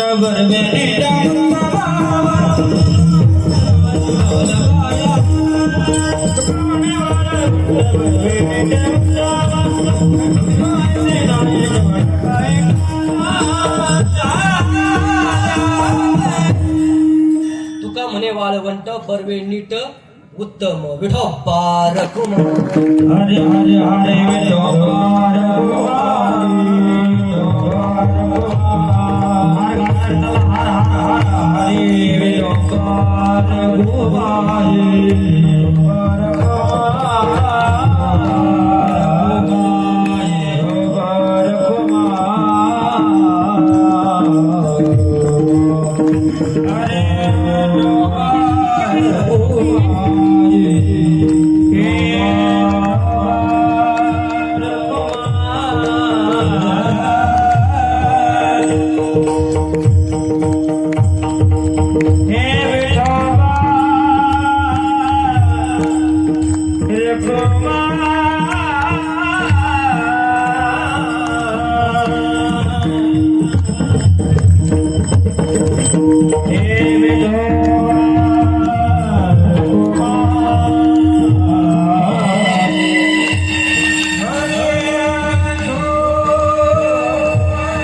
दशे चरित्र केले नारायणे रांगता गोधने राखिता हे भगवंतानं वाळवंटामध्ये चरित्र केलं. त्या चरित्राचा आपल्याला आता उच्चार करायचा आहे. भगवंताने चरित्राला सुरुवात केली. भगवंताच्या चरित्राची सुरुवात ही भगवंताच्या कधीपासून आहे, जन्माला येण्याच्या आधीपासूनच आहे. म्हटले कस काय, महाराज या ठिकाणी अतिशय असे धरणीवरती इतकं इतकं इतकं असं पाप मातलं की हे पाप त्या धरणीला सहन व्हायना. मोडले यज्ञ, राहिले कीर्तन, पळाले ब्राह्मण दैत्याधीन, ही सगळी मंडळी पळाली. पण पृथ्वीला त्यांचं सगळ्याचं वजं झालं. आणि वजं झाल्यानंतर महाराज म्हणतात, वत्सरूपी पृथ्वी ब्रह्मापाशी जाय. पृथ्वीनं काय केलं, गाईचं रूप धारण केलं, ब्रह्मदेवापाशी केले. ब्रह्मदेवापाशी केल्यानंतर ब्रह्मदेवाला सांगितलं, ऐका वत्सरूपी पृथ्वी ब्रह्मापाशी जाय. आणि ब्रह्मापाशी गेल्यानंतर सांगितलं आम्हाला असं दुःख. ब्रह्मदेवन सगळे मिळून शंकराकडे गेले. शंकराकडे सगळे जण गेल्यानंतर शंकराला सांगितलं, हे खातं बी काय माझ्याकडे नाही, हे खातं जसं माझ्याकडे नाही म्हटल्याबरोबर ही सगळी जण कोणाकडे गेली, कोणाकडे गेली, विष्णूकडे गेली. मग विष्णू सांगितलं, तुम्ही आता टेन्शन घेऊ नका. सगळेजण कुणी गोप म्हणून जन्माला या, कुणी गोपी म्हणून जन्माला या, कुणी वासर म्हणून जन्माला या, कुणी गायी म्हणून जन्माला या. अशी सर्व जण जन्माला आली. आणि जन्माला आल्यानंतर ठरलं महाराज रुक्मिणीला सांगितलं, भीमक राजाच्या घरी तुम्ही मुलगी म्हणून जन्माला ये. कौंडण्यपुरात भीमक नावाचा राजा आहे, त्या राजाच्या उदरी तुला जन्माला यायचं, रुक्मिणी नावानं तू जन्माला ये. त्या ठिकाणी आईसाहेबांनीही मान्य केलं. आणि आईसाहेबांनी मान्य केल्यानंतर आता ठरलं की आता भगवंताला काय करायचं, चरित्र करायचं. मग आता देव जन्माला येणार आहे. देव जन्माला येण्याच्या आधी असं झालं की उग्रसेन राजाचा मुलगा आहे कंस आहे, अतिदुराचारी आहे. अतिदुराचारी असणाऱ्या कंसानं आपल्याच बापाला जेलमध्ये टाकलं. आणि जेलमध्ये टाकल्यानंतर आता त्याच्या डोक्यात विचार आला की आता काय आपण जिवंत राहत नाही. पण काय झालं, त्या कंसाचा आपल्या बहिणीवरती म्हणजे देवक राजाच्या मुलीवरती खूप प्रेम होतं. मग त्याने देवकीचा विवाह करायचं ठरवलं, वसुदेवासोबत देवकीचा विवाह करायचं ठरवलं. विवाह संपन्न झाला. जसा विवाह संपन्न झाला स्वतः तो सारथी आणि सारथी असताना आता ते निघाले आणि निघाल्याबरोबर आता ते कुठं जाणार? वरात जाणार वसुदेवाच्या घरी. आणि तेवढ्यात आकाशाची वाणी झाली, अरे कंसा, ज्या बहिणीचा तू विवाह करतोय ना, हिच्या पोटी येणारा 8वी संतान मी तुला मारून टाकणार आहे. असं ऐकल्या बरोबर कंस क्रोधावला आणि क्रोधावल्या कंसानं सांगितलं काय? आता हिला मारून टाकलं पाहिजे. जसं त्यांनी खडं उपसलं,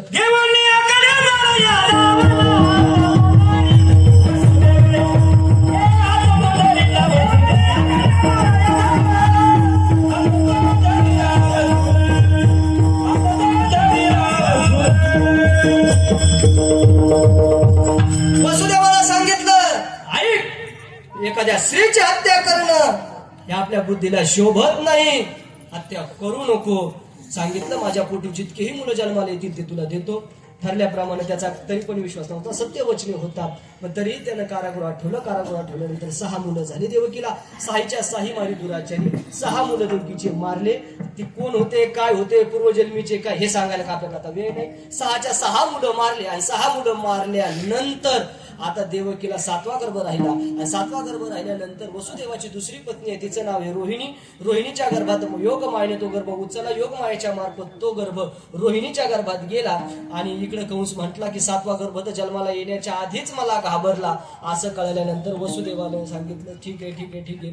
आणि 8व्यांदा आता देवकी गर्भवती राहिलेली आहे. आणि गर्भवती राहिल्यानंतर त्या देवकीचं तेज असं दिसायला लागलं जसं 100 सूर्याचं तेज व्हावं इतकं तेज त्या देवकीच्या चेहऱ्यावर तसे. आणि ते तेज पाहिल्यानंतर कंसाचं अंतकरण जळू लागलं. अंतकरण जळल्यानंतर कंसानं सांगितलं की आता लक्ष दिलं पाहिजे, मला मारणार 8वा जन्माला येणार. म्हटले महाराज ठीक आहे, मग आधीची 6 का मारली? त्याचं एक कारण आहे. काय झालं, ज्यावेळेस पहिला मुलगा जन्माला ज्यावेळेस जन्माला आला त्यावेळेस कंसानं पाहिलं हा काय मला मारणार नाही. कंसानं काय केलं, तो मुलगा घेऊन गेला. नारद मुनी आले. आणि नारद मुनी आल्यानंतर नारद मुनीने पाहिलं, अरे आता मागे घेऊन चालला. पुण्य सारावया देव ऋषी. महाराजाचं पुण्य शिल्लक होतं, तेवढं पुण्य घालवायचं होतं. म्हणून मग देव ऋषी आले. त्यांनी सांगितलं, अरे ते देवाचं राज्य आहे, एक खालचा वर करीन आणि वरचा खाली करीन. तुला माहितीये का, तुझ्या कुळाची परंपरा आहे. हिरण्यकश्यपूने असं वरदान मागितलं होतं. त्या हिरण्यकश्यपूने सांगितलं होतं, जमिनीवर नाही, आकाशात नाही, मांडीव मारला, सजीवाकून नाही, निर्जीवाकून नाही. मग कशाने मरण? सजीवाकून नाही, निर्जीवाकून नाही, ना खाली मारलं. म्हटले 12ही महिन्यात नाही, 13वा वैशाखात अधिक आणला मारला. हा काय जावया करता नाही, शिल्लक राहिला म्हणून तुम्हाला दिला. असा करून अधिक महिना आणला. देवानं त्याला मारला. मग तू विसरला का? हा पहिल्याचा 8वा करीन, 8व्याचा पहिला करीन. म्हटले अरे अरे हे तर खरंय बुवा, हे तुम्ही म्हणता ते खरंय. मग काय करायचं? म्हटलं आता एक काम करा, हे जरी खरं असलं तरी आता मी त्याला मारतो. मग त्याला मारायची इच्छा नव्हती तरी त्याने 6 मुलं मारले. 7वा देवकीच्या गर्भातून रोहिणीच्या गर्भात नेला. 8व्यांदा भगवान जन्माला येणार. सर्वत्र आता श्रावण महिना आहे आणि श्रावण महिन्यात भगवान जन्माला येणार. आणि भगवान अष्टमीच्या दिवशी जन्माला आले. आणि अष्टमीच्या दिवशी जन्माला आल्यानंतर सगळं कारागृह झोपी गेलं. भगवान जन्माला आले. भगवंताने सांगितलं, आता मी अष्टभुज रूपाची मूर्ती उभी राहिली. आणि भगवंताने सांगितलं, बाबा आता मला इथं ठेवू नका. मग मला काय करा, इथून उचला आणि घेऊन जा.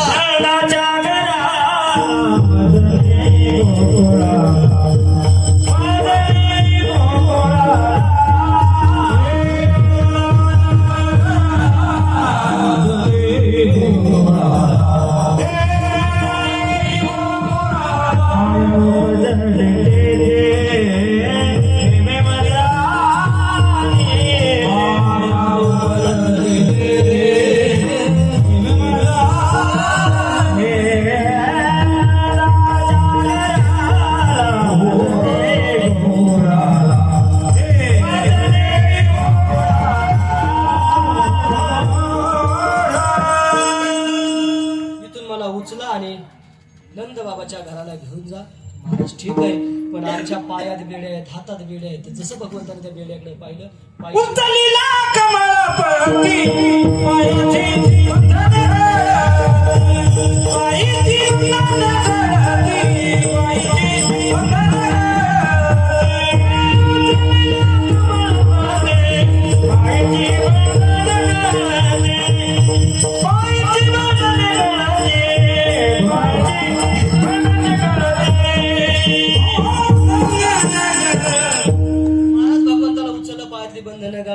त्याला आता घेऊन जायचं. टोपलीमध्ये वसुदेवानं त्याला ठेवलंय आणि वसुदेवाला टोपलीमध्ये ठेवल्यानंतर आता वसुदेव घेऊन चालेल आणि घेऊन जाताना मध्ये यमुने मंद मंद पाऊस पडतोय आणि मंद मंद पाऊस पडत असताना आता वसुदेवजी यमुनेच्या तीरावरती गेलेत आणि यमुनेच्या तीरावरती गेल्यानंतर वसुदेव आता यमुनेच्या आत घुसणार आहेत. आत घुसल्यानंतर पाणी वाढलंय. वसुदेवाच्या नाकातोंडात पाणी जायला लागलं. पाणी तोंडात जायला लागलं कारण ही यमुना, यमाची बहीण यमी ही यमुना झाली होती. तिला भगवंताचं दर्शन घ्यायचं होतं. भगवंतानं तिला वचन दिलं होतं की मी तुझ्यामध्ये क्रीडा खेळ म्हणून ती जन्माला आली होती. ज्यावेळेस भगवंत येणार हे तिला समजलं. भगवंताचं दर्शन घेण्याकरता तिनं असं पाणी वर वर वर आलं. मग पाणी वर ज्यावेळेस यायला लागलं वसुदेवाच्या तोंडात पाणी जायला लागलं. भगवान म्हणे अरे म्हातारा काय मारती का इतक्या लवकरच. म्हणून भगवंतानं काय केलेलं दर्शन देण्याकरता एक पाय हळूच बाहेर काढला आणि तो अंगठा पायामध्ये जसा सोडला तसा पूर खाली ओसरला.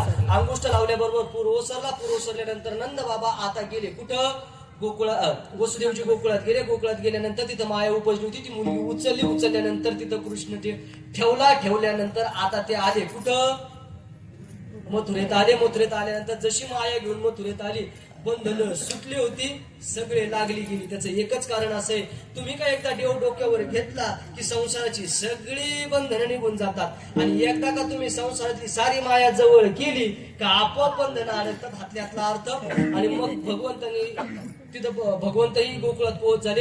इकडे ज्या वेळेस ती माया आली आयाबरोबर सगळी बंधनं लागली. बंधनं लागल्याबरोबर मायेनं रडायला चालू केलं. कंसाला जाऊन सांगितलं, कंसा तुला मारणारा जन्माला आला. कंस महाराज झोपेत होता पण पळत कंस आला. आता मला मारणारा जन्माला आला. त्यानं पाहिलंच नाही मुलगा जन्माला आला का मुलगी जन्माला आली. त्याने हातात धरली तशी गर फिरवली. जशी फिरवली तशी ती हातात सटकली. तिने आकाशाची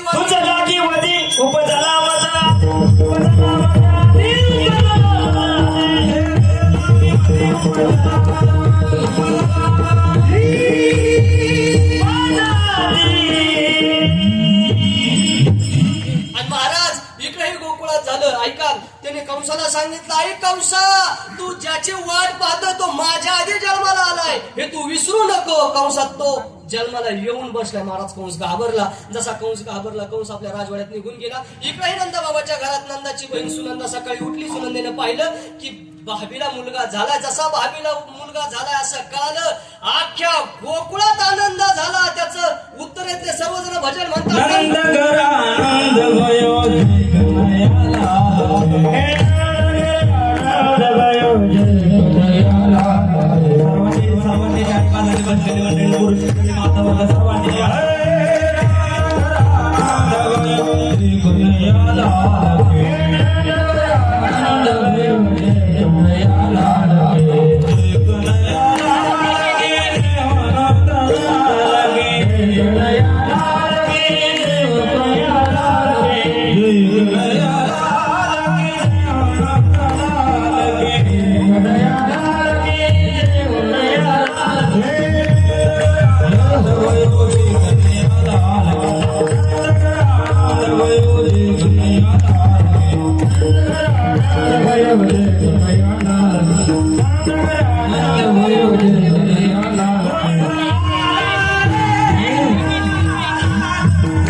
विचार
भगवान जन्माला आले तशी ही गवळण त्या गवळण गवळणा गवळणा मनती गवळणा तुझं झालं सोनेरा गवळणा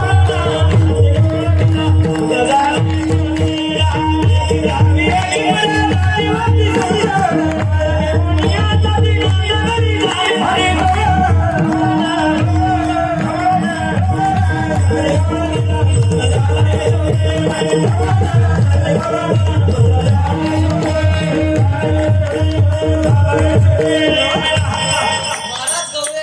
महाराज नंदबाबाच्या घरी आनंद उत्सव झाला.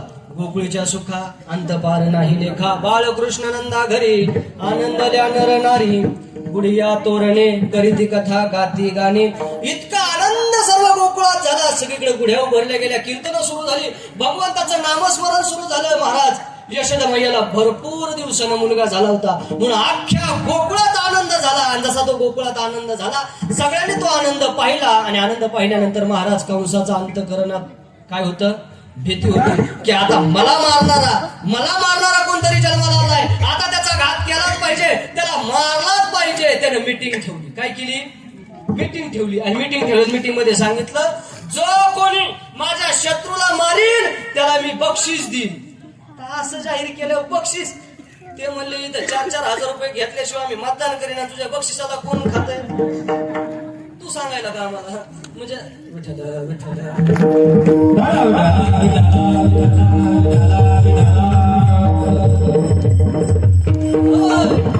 ऐका म्हणले ऐक तुला मी बक्षीस देतो. जाहीर कर बक्षीस. म्हणजे जो कोणी माझ्या शत्रूला शोधील आणि मारील त्याला मी अर्ध राज्य देईन. अर्ध राज्य देईल असं कळाल्याबरोबर महाराज सगळे खुश झाले. आपल्याला आता अर्ध राज्य भेटणार. आता आपल्याला अर्ध राज्य भेटणार. तेवढ्यात केशी नावाचं दैत्य म्हणलाय भल्या माणसा हो. तो बावलट झालायच. ते पारच बी ठरलंय. ते घाबरलंय. आणि तुम्ही त्याच्या नादी लागले. त्याचा शत्रू जन्माला आलाय हे आपल्याला माहिती. आणि तो कुठं जन्माला आलाय? कुठं जन्माला आलाय माहित नाही. आणि जर माहित नाही तर तुम्ही मारणार कोणाला? असे किती पोर त्या दिवशी जन्माला आले ते सगळेच मारणार का? सगळे दैत्य शांत बसले. म्हणजे खरंय भाऊ. पण महाराज तिथं बचत गटाची अध्यक्ष होती. बचत गटाचे अध्यक्ष म्हणजे कंसा. इथं सारेच घाबरले. पण आता मी मात्र त्याला मारीन.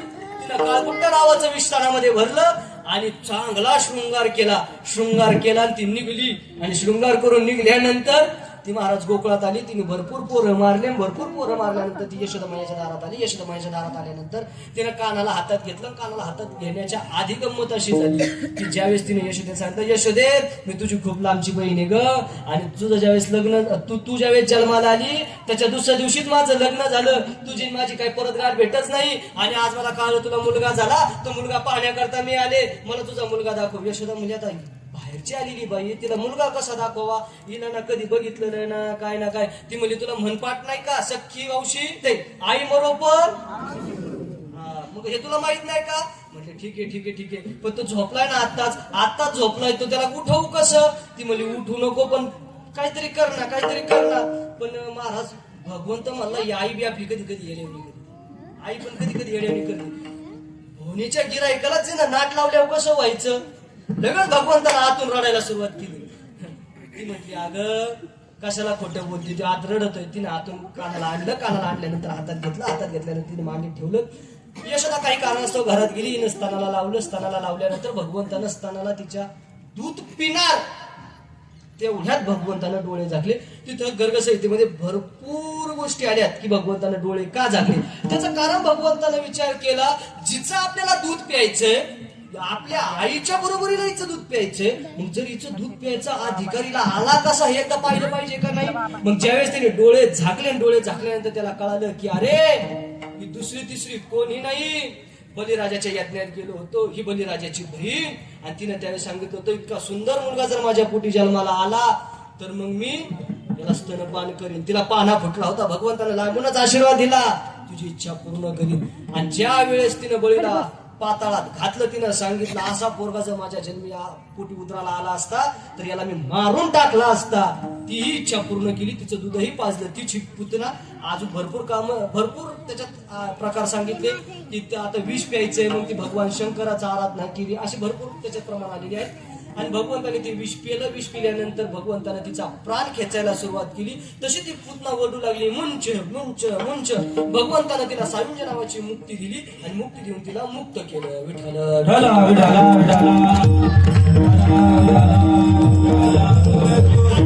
असे अनेक दैत्य त्या ठिकाणी काग वगैरे ठा मारिले बाळपणी असे भरपूर दैत्य आले. आणि आता भगवान थोडेसे या कुशीवरून त्या कुशी व्हायला लागले. आणि जसे या कुशीवरून त्या कुशी व्हायला लागले थोडेसे भगवान आता चंचल झाले आणि भगवान आता रांगायला लागले. नामदेव महाराज म्हणतात ते कडवेत हात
महाराज भगवान रांगायला लागले. भरपूर सांगणार होतो. आता गंमत अशी दिलीप शेठ कॅमेरा समोर एकच गोष्ट त्याचा शॉट निघला तरी त्याला काय नाही. पोरं रांगायला लागली याच्यावरून ठरवायचं की पोरग पुढं काय करणार. जर तुमचं पोरग डाव्या पायानं रांगायला लागलं तर समजायचं आपलं पोरग पक्क राजकारणी होणार. हे लक्षात राहू द्या. जर पोरग डाव्या पायानं रांगलं तर त्याला गादीचा नाद आहे, खुर्चीचा नाद आहे, राजा व्हायचा नाद आहे. हे लक्षात ठेवा.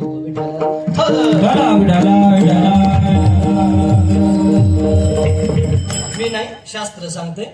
महाराज भगवान रांगायला लागले. पण रांगायला ज्यावेळेस भगवान लागले पण रांगता रांगता भगवान नुसते रांगलेच नाही.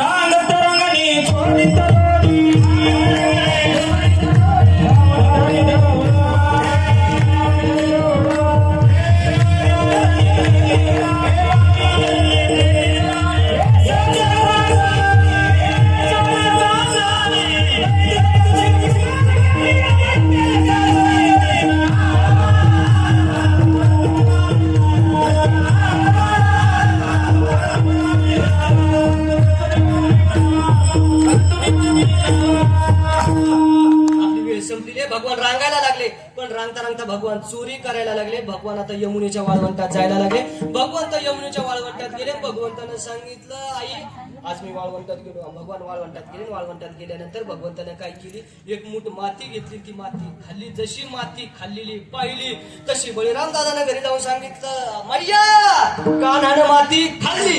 इतकं ऐकल्याबरोबर तिनं चुलीतलं जळकं लाकूड घेतलं. महाराज लाकूड घेऊनच कन्हैयाला मारायला धावली.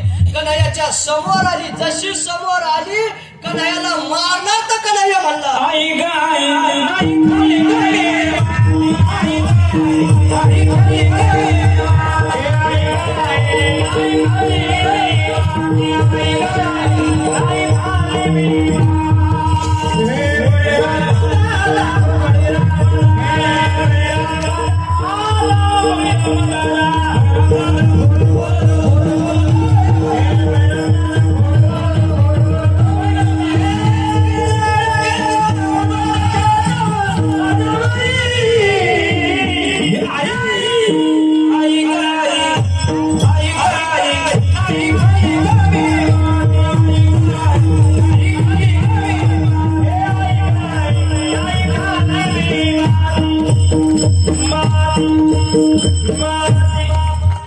बळीराम दादा आईने सांगितलं, मला बळीराम दादाने सांगितलं तू माती खाल्ली, तू माती खाल्ली. आई म्हणली तू त्याच्या विश्वास ठेवला, पक्का भाऊ सख्खा भाऊ पक्का, आणि तू त्याच्या विश्वास ठेवला आई.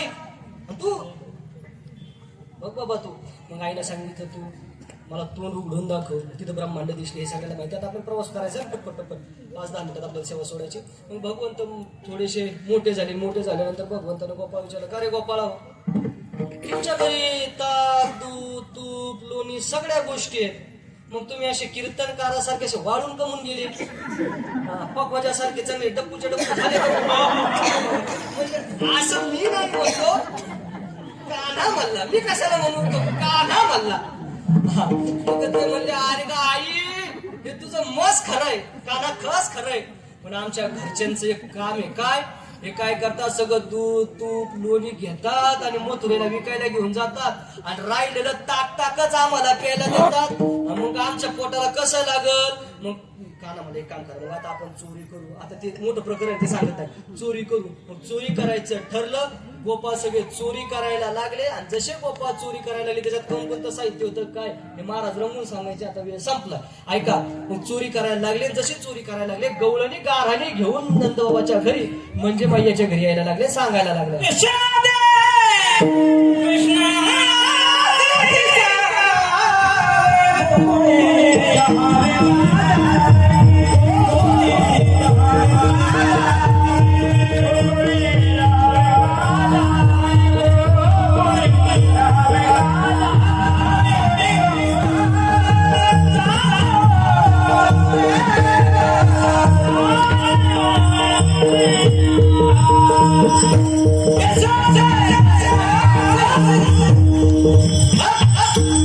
महाराज हे जसं ऐकलं यशोदेने यशोदा चिडली. महाराज घात बसा, काय सांगता तुम्ही, माझ्या कानाच्या गाराने घेऊन सांगता.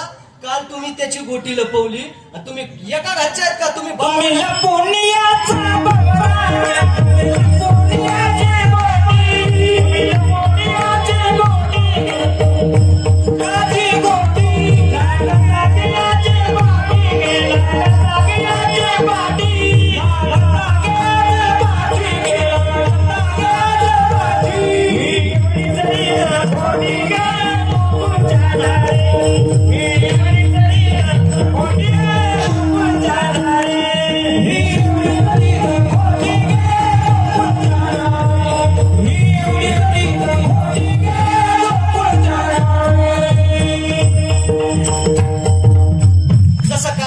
आता सगळ्या गवळणी घरी गाराने घेऊन जायला लागल्या. मग कानाने ठरवलं आता उघड्यावर चोरी करायचं. मग जगत नाका करायचं ठरवलं. जगत नाका केला.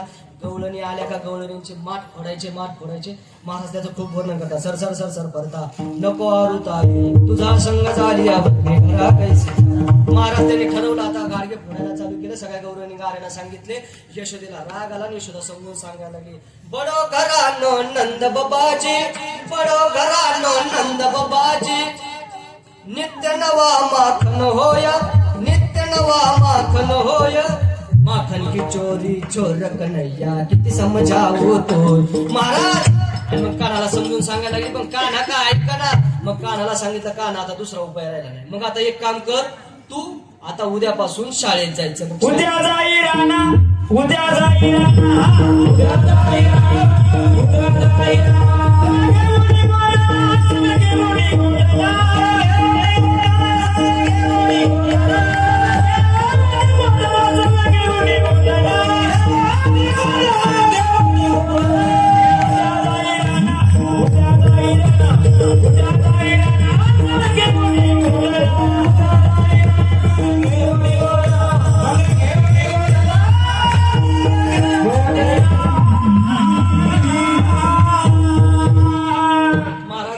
घेऊन त्याला कुठं जायचं, रानात जायचं. मग एकटा जाईन का, नेता पुढे निघल्यावर कार्यकर्ते मागं पाहिजेतच, 2-4 का व्हायना.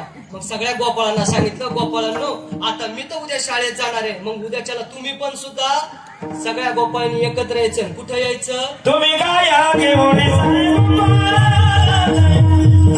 तुम्ही गाया घेऊन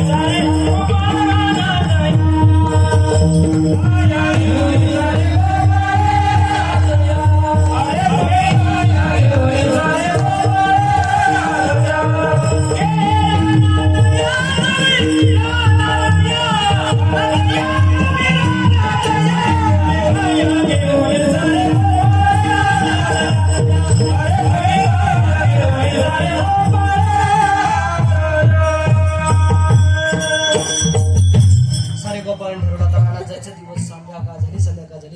उठले. उद्या दिवस पहाट झाली, पहाट सगळे उठले आणि गोपाळांनी ठरवलं की आता आपल्याला कुठं जायचंय, रानात जायचंय. जसं रानात जायचं ठरवले, गोपाळ ही गाया घेऊन रानात निघले. यशोदा मैयाने सकाळी कान्हाला उठवलं, सुंदर असा शृंगार केला. आता आजपासून आपल्याला कान्हा पाहायला भेटणार नाही. मग पाहायला जर भेटणार नाही तर मग आज आपण कान्हाला दिवसभर आता काय दिसणारच नाही ना तो, मग आपण याला डोळे भरून पाहून घेऊ. म्हणून सगळ्या जणी गवळणी कान्हा ज्या रोडनी गाया घेऊन जाणार आहे त्या रोडनी सगळ्या गवळणी गच्चीवर उभा राहिल्या आणि उभा राहून कान्हाची वाट पाहू लागल्या. यशोदा मैयाने त्याला सुंदर सजवलंय.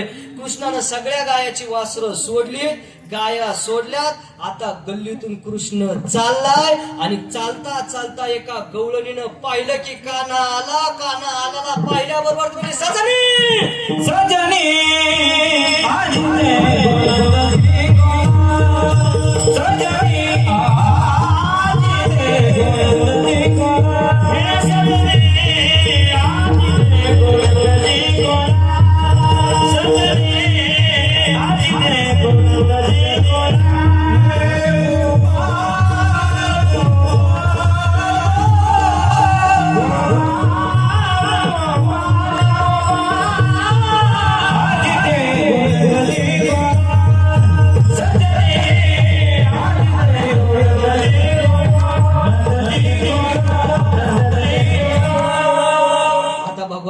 रानात गेल्यानंतर आता भगवंताने ठरवलं, आता रानात गेले, गाई चरायला सोडल्या. जशा गाई चरायला सोडल्याबरोबर भगवंताने ठरवलं आता खेळ खेळायचे ठरवल्यानंतर भगवंत खेळ खेळणार आहेत. पण आता पोरांनी विचार केला आपल्याला कान्हाची हिंगल घ्यायची.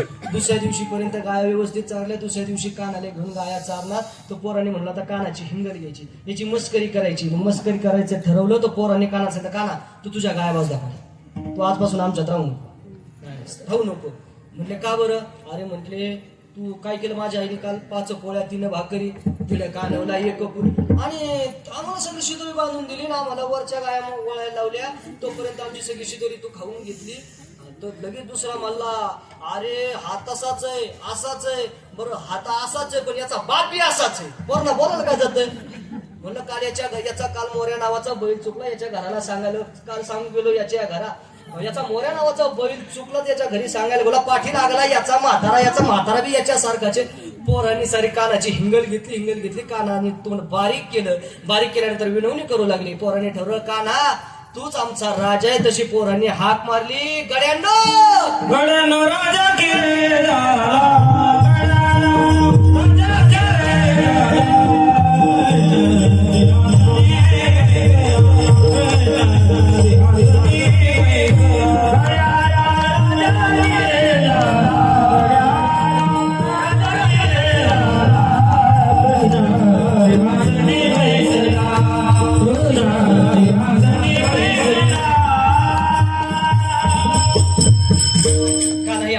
आता खेळ खेळायचे ठरले. मग अनेक प्रकारचे खेळ सुरू केले. महाराज त्याचं वर्णन करतात.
म्हणते जरा वाजायला जावं कधी कधी. ऐका काना, भरपूर खेळ खेळले रे आता.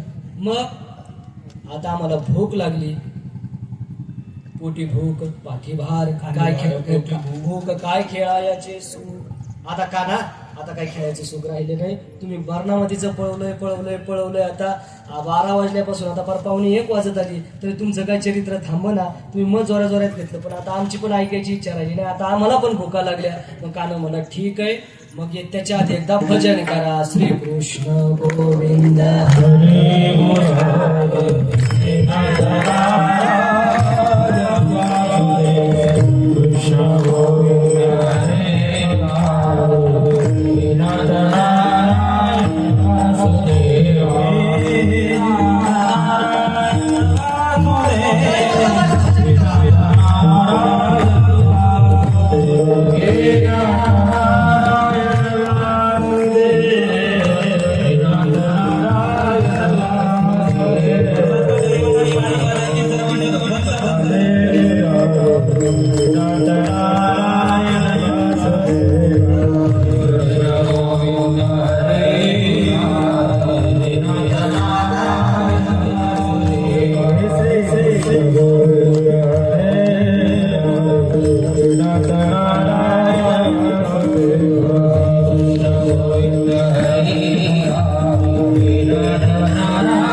कमलाकार बसवले आणि भगवंताने आता काला करायचं ठरलं. सर्व गोपाळाला काला वाटला.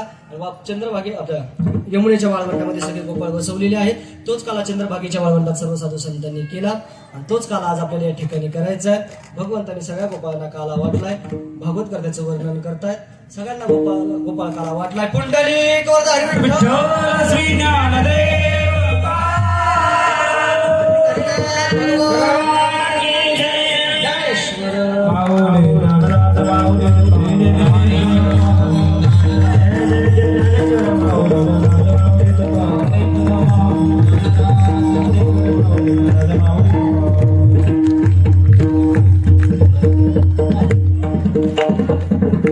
ऐका 2 मिनिटं, फक्त 2च मिनिटं. आता गेल्या 25 वर्षापासून चालत असलेला आपला हा आता काढू का? लय वेळ घातला आता.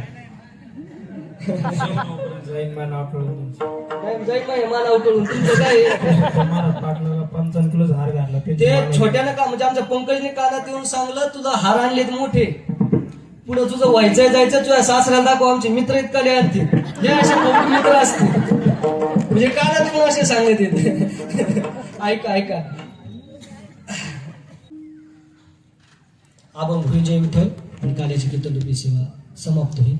जे काही होतं ते सगळं माझ्या श्री गुरूंचं होतं. श्री गुरु भाऊंकडनं जे काही श्रवण केलं ते श्री गुरु भाऊंचं होतं, आदरणीय परमपूज्य अण्णांचं होतं, श्री गुरु सुभाष महाराजांचं होतं. जे काही चुकीचं होतं ते माझ्या बुद्धीचे दोष समजून माझे मला परत करा. तसंही तुम्ही उठले का झटकून जाताच तर इथंच झटकून जा. आणि जर एखाद्याला माझ्या बोलण्यातून एखादा शब्द लागला असेल तर मोठ्या अंतकरणाने मला माफ करा ही आपल्या सर्वांना विनंती. सेवाला पूर्ण विराम असतो. ज्ञानेश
पंढरीचा वार करे वाणीच कोटी हरी संत संग सर्वकाळ अखंड प्रेम चलो वागष्टान मागे चिदा पंढरीचा वार करे वाणीच कोटी अकल्प आयुष्य व्हावे तया कुळा माझी सगळ्यांची आला गणेशजी बाबा नको निकोळे संकाराचा वारा न लागू राजा कृष्णाचा विकासी नामाने तया असावे कळ्या गणपतीची बाधा नको निकोळे मागणे देख तुझ प्रत्या धरे बाहे या साता शिवरवीची वसते आणि गुरुजी बाई नाव तुका मने आता उदार तू होय देवी बाई संताजिया